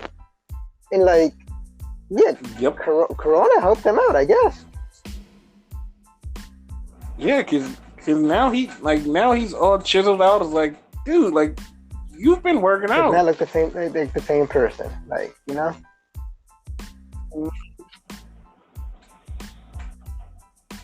But yeah, I would want to see him versus the North. And like, I thought it was just a Twitter thing until Scott D'Amore got in, was like, yo, tell Tony Khan to hook it up. He's like, I'm down with it. I was like, oh, okay, that's a thing. Because, like, say what you will about Impact, though, like, before Corona, they were, like, teaming up with a lot of companies. They had, like, they teamed up with MLW once. Teamed up with AAA, like, 3 times, I want to say. And it was, like, 2 or 3 other companies, but yeah. Yeah, so, like, they're willing to team up with anybody. Which that's the good thing about the company, so. Yeah. Like, even the Good Brothers, like, are ready to wrestle FTR. Oh, shit, that would be interesting, too. Even though we've seen it in WWE, but you know.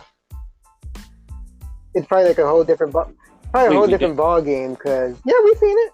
Like, we probably was short. I want to say it was like one of those gauntlet matches and whatever. Oh, because, like, you said it, I'm like, I don't even remember them having a match. Yeah, they might have had a, like, straight-up tag team match. Like, to be honest with you, I don't remember it. But, like, I'm pretty sure they faced each other in, like, a gauntlet or something. More so probably, like, that World's Greatest Tag Team thingy. I think there. Like, you're the research guy, so, like, we come back on here, you tell me if I was wrong or not. But, yeah. Yeah, because I have to look that up, because, yeah, like, that's going to be a good match when it happens. But even if it happened in WWE, it's going to be even better, because WWE, like, waters down their people. Except for NXT. NXT is a totally different story. So, imagine it really going in. Yeah. It would be fucking awesome.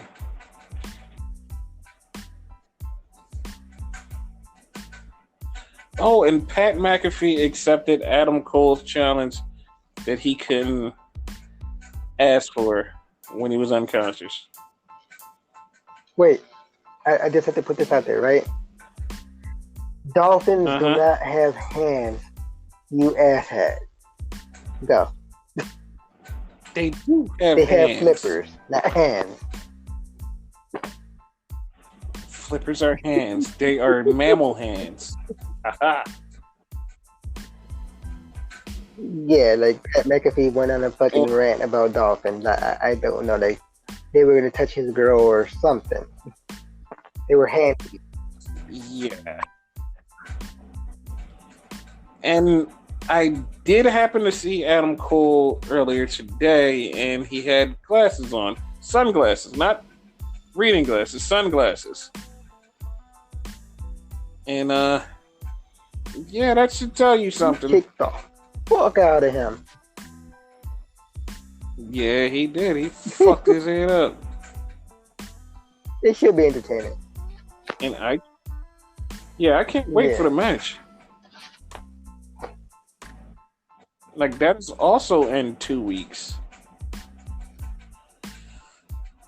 Because on the 22nd, it's NXT TakeOver Triple X. Not the movie with Vin Diesel, but the one with Ice. Or not the group with fucking Low Key, Felix Skipper, and Christopher Daniels. Not them either.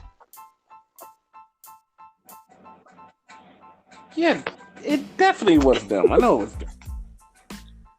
This one is out there. What if they're in the fucking Retribution?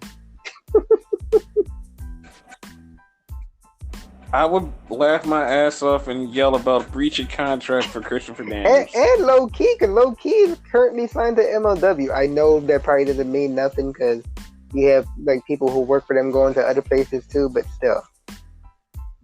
Yeah, I was about to say, yeah, there's a lot of people. What is it? Fucking, I think Brian Pillman Jr. just did AEW Dark this past week. Yeah, he's gonna keep doing it until he's out of AEW Dark in NXT. He's definitely gonna do his father's move, and he's gonna be in WWE. So right? I see that. Now, question for you, like out of nowhere, like we didn't discuss this beforehand, right?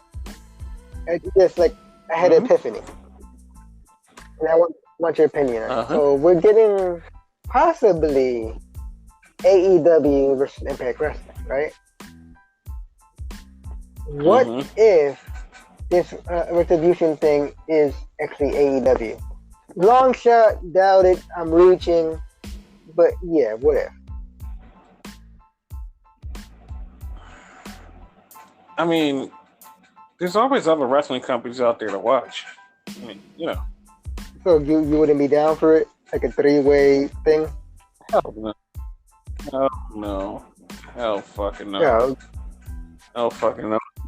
And it has nothing to do with the wrestlers. It's just you're bringing them fucking toxic fans back. No, fuck them. Fuck them. Yo, like I said, fuck them. They ruin everything. They make everything worse because they fucking just think there's fucking superiority complex. What are they, white supremacists? Like, what the fuck? Like, what the fuck? What kind of shit are they? Like, Rockin' Rebel. It's fucking wrestling. Like, the fuck? Like, why does everything have to be beef? Like, we're better than you. Look at what we did. Oh my god, we're so much cooler than you. Like, dude, like, what the fuck? It's wrestling. It's just shut the fuck up. And it's wrestling. But removing. But you guys talk about WWE so much. Fuck, like, WWE is fucking horrible. Like, there's nothing good on WWE except for a few bright spots. Like, the fuck, we say that constantly. Like, it is not that fucking deep.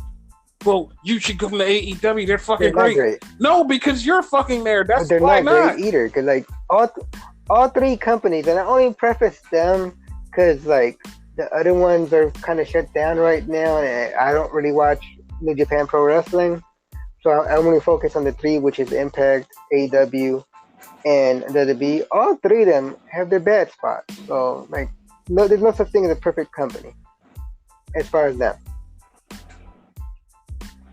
Oh yeah, as far as in America, there's no perfect company. Because what makes New Japan so great, and like again, I'm speaking as a fan who's not the biggest New Japan fan.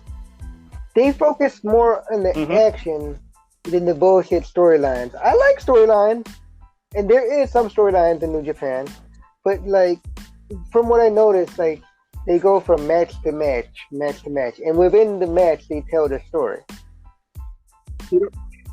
Yes, and those stories in the match start to turn into bigger storylines that make you go, "Oh, that's what." They don't have too much cheesy bullshit. They probably have a few here and there, but it's far in between. Like, you correct me if I'm wrong, because I don't want to like speak out of turn and like speak on something I don't know that much about.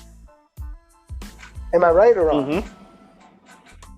Okay. No, you're right. Like, they can have a fucking tag team match, and out of the tag team match, two guys can fight. You could be like, okay, that was okay. And then, like, 6 weeks later, they have a match, and they point back to, like, this first frame of reference of, like, 3 weeks ago when it was in the 6-man, and the dude punched him in the face. And you're like, oh, wait, what the fuck? Like, that's what, oh, shit, that's why they're fighting. Because it's an actual story that they're telling. And you don't see it because it's just wrestling. You're like, oh, it's just wrestling. And then when you look again, you're like, oh, that was a story. That wasn't just wrestling. That was a story. Yeah.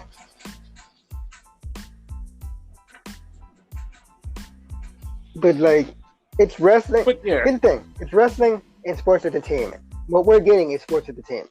So. Yes. And all three of them are sports entertainment. Yes, and that's what AEW said they wasn't going to be. We're not going to be that. That's exactly what they are. Fuck. Yeah.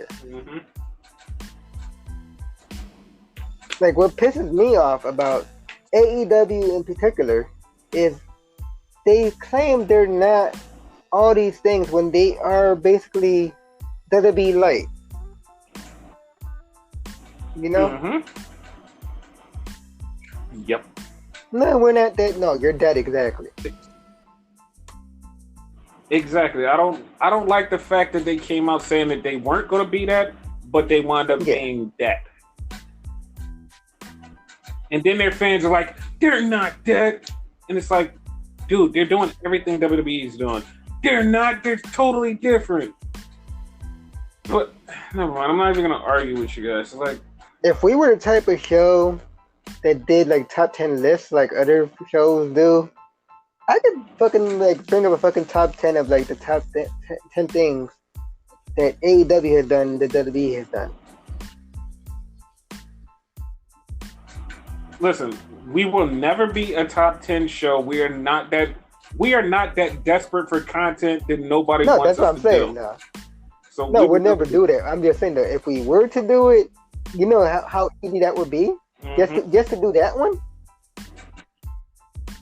It would be very easy. That could want to be in the top 50. Yes. But like, fuck that. We're not that kind of a podcast and sports entertainment journalists. We're not those people, not those guys that take the cheap way out and try to put some bullshit out to get you to click on it, because we're not those people. But yeah, removing the toxicity out of the equation, like fuck the fans. And yes, I mean WWE fans, AEW fans, the Impact fans, like fuck all three of y'all, right? Not the good, toxic motherfuckers, right? That shit, right? Do you think it would be a good thing? Totally removing that. Like, do you think it could work out?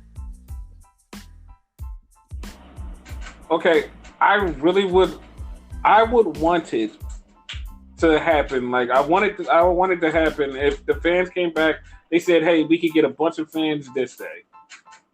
If Vince picked up the phone and said, "Hey, Tony, I got an idea," and Tony said, "Hey, Scott, Vince got an idea," and they just said, "You know what? All right, let's book this thing out." They make a fucking thing. The fans come back. It's the biggest wrestling event ever. All the fans are there. Everybody's enjoying themselves, and then we just all go about our way. That'd be perfectly fine.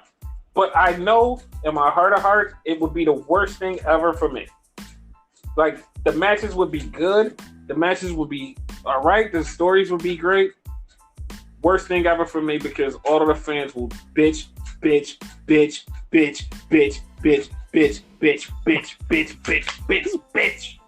all the fucking time. Like, it would be the worst fucking thing for me. Just every fucking morning, fucking fans bitching. I don't think they should have did this, because they should have did this. This guy's way better than this. Why they do this? It's all WWE's fault. Vince McMahon thought this. Tony Khan thought this. It's like, goddamn, shut the fuck up. Just shut the fuck up and go drink some water. Drink some fucking water. Eat a toaster strudel. Eat a Pop-Tart. Fucking microwave a Hot Pocket. Fucking do something. Stop complaining. Hot Pocket. Like, fucking do something. Just do something. Play a video game. Do something. Like, stop stressing.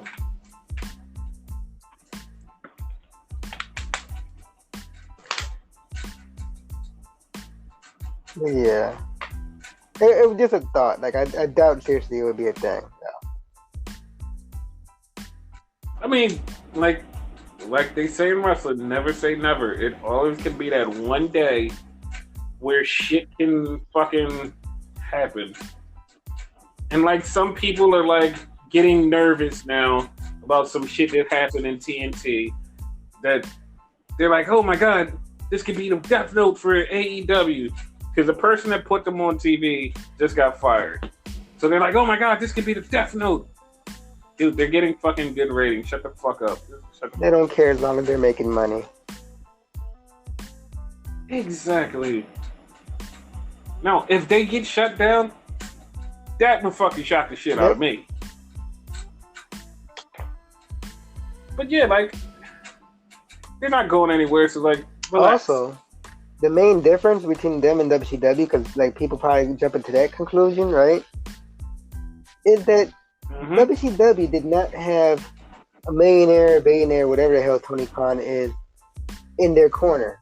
They obviously they had Ted Turner, but Ted Turner was more so with the channel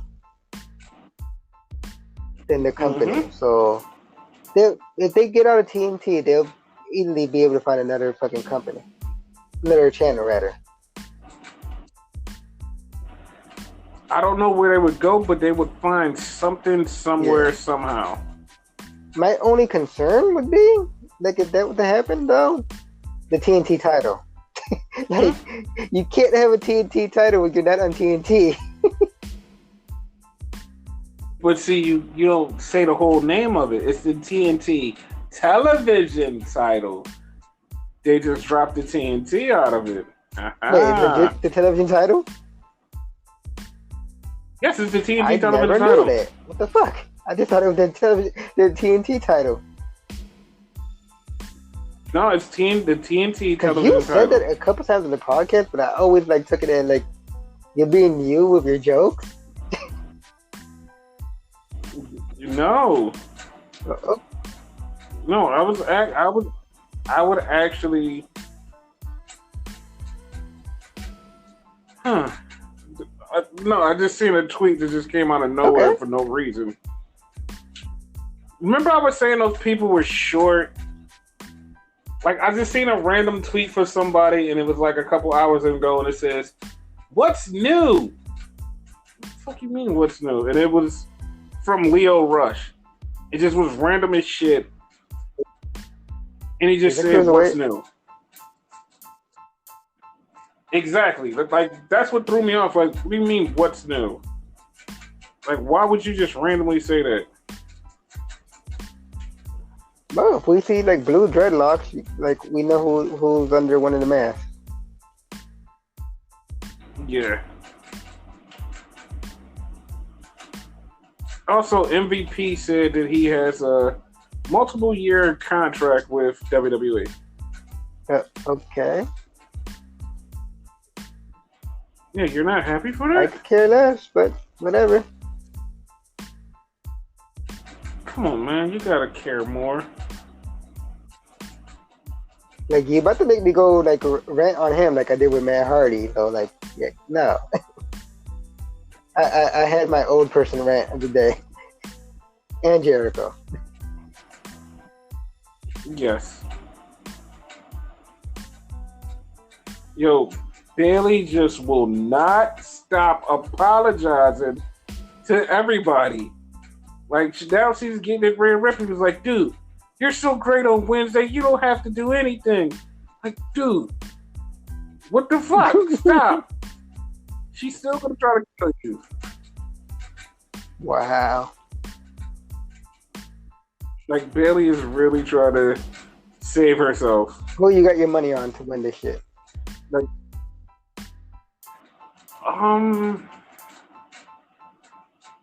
Mia Yim, because she's a friend, but like, yeah, like that's where I'm going with this. I'm going with Mia Yim, but it's because of fucking OCD. Oh, you mean because her blue hair Yeah. and blue title? It matches. Okay.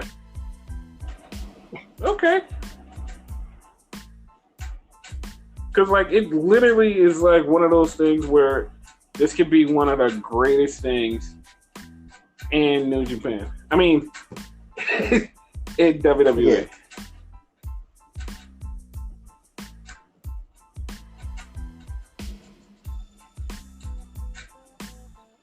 My only concern for it, like, the whole COVID situation, you know, like, they have to follow the rules. Do you think it's going to be, like, some type of, like, sketchy thing? Like what? Like, I don't know, like, maybe, like, only 10 people are in it. We're expecting all these people in it, but it's only going to be 10. Because rules are, like, say you only allow, like, 10 people, like, in close proximity of each other. Or they could do it like this: send in 2 people at a time. Like a Royal Rumble? Okay, Uh-huh. I'll be down for that. See, that can work. If we can. Mm-hmm. But other than that, it's gonna be good. Yeah. Basically. Any other news? Not no Nothing. other news. Since we've been having like a weird fucking week. No, like this week ended weird, but like Oh yeah, Raw Underground is back overground. The You fuck? know what I mean? Yeah, it's back on Raw. Raw Underground is back on Raw this week. Okay. That's be one of those things So how do you feel about that? they rework because it was entertaining. I just didn't like MVP and them come out at the end. Yeah, like I thought they took over the Hurt Locker business, but we'll see. Oh. We'll see what's going to By happen the this way, week. thank you for reminding me about that, right? So, I watched the fucking Bloodsport thing you were talking about earlier in the show. That shit is vicious. Basically, same thing, but I guess, quote unquote, more real, even though it looked the same. Like, they looked like they would punch each other the same way on Raw and whatever, so. Just, there was no weapons or whatever, because these motherfuckers use weapons. But I seen 2 matches. It was one was Suzuki versus the guy who like runs it. I forget his name. Josh Barnett. Thank you. And it was another one, which was Jonathan Gresham, which if I'm not mistaken works in Ring of Honor. And you correct me if I'm wrong about that. Yes, he does, and he's one of the best. He was real good in it too. He fought some guy, but I can't remember his name right now. He's Asian and blonde. That's all I can remember. Asian and blonde. Yeah. What the fuck? I want to say Dick Togo, but like that's probably wrong. It might be Dick Togo because Dick Togo has wrestled there before. Mind you, like I was watching it during the podcast and whatever. I had it on mute, so I really wasn't listening to it. But they were going in on each other, so, on both matches. Yes.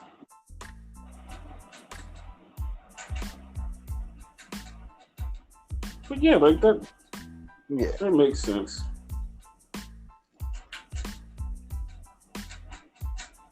Yeah. Any other news? Because I think we're winding down, I guess.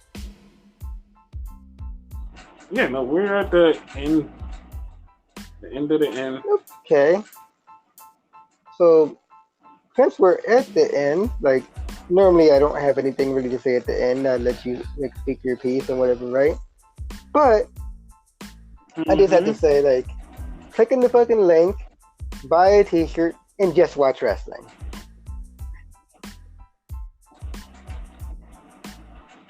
Yeah, yeah.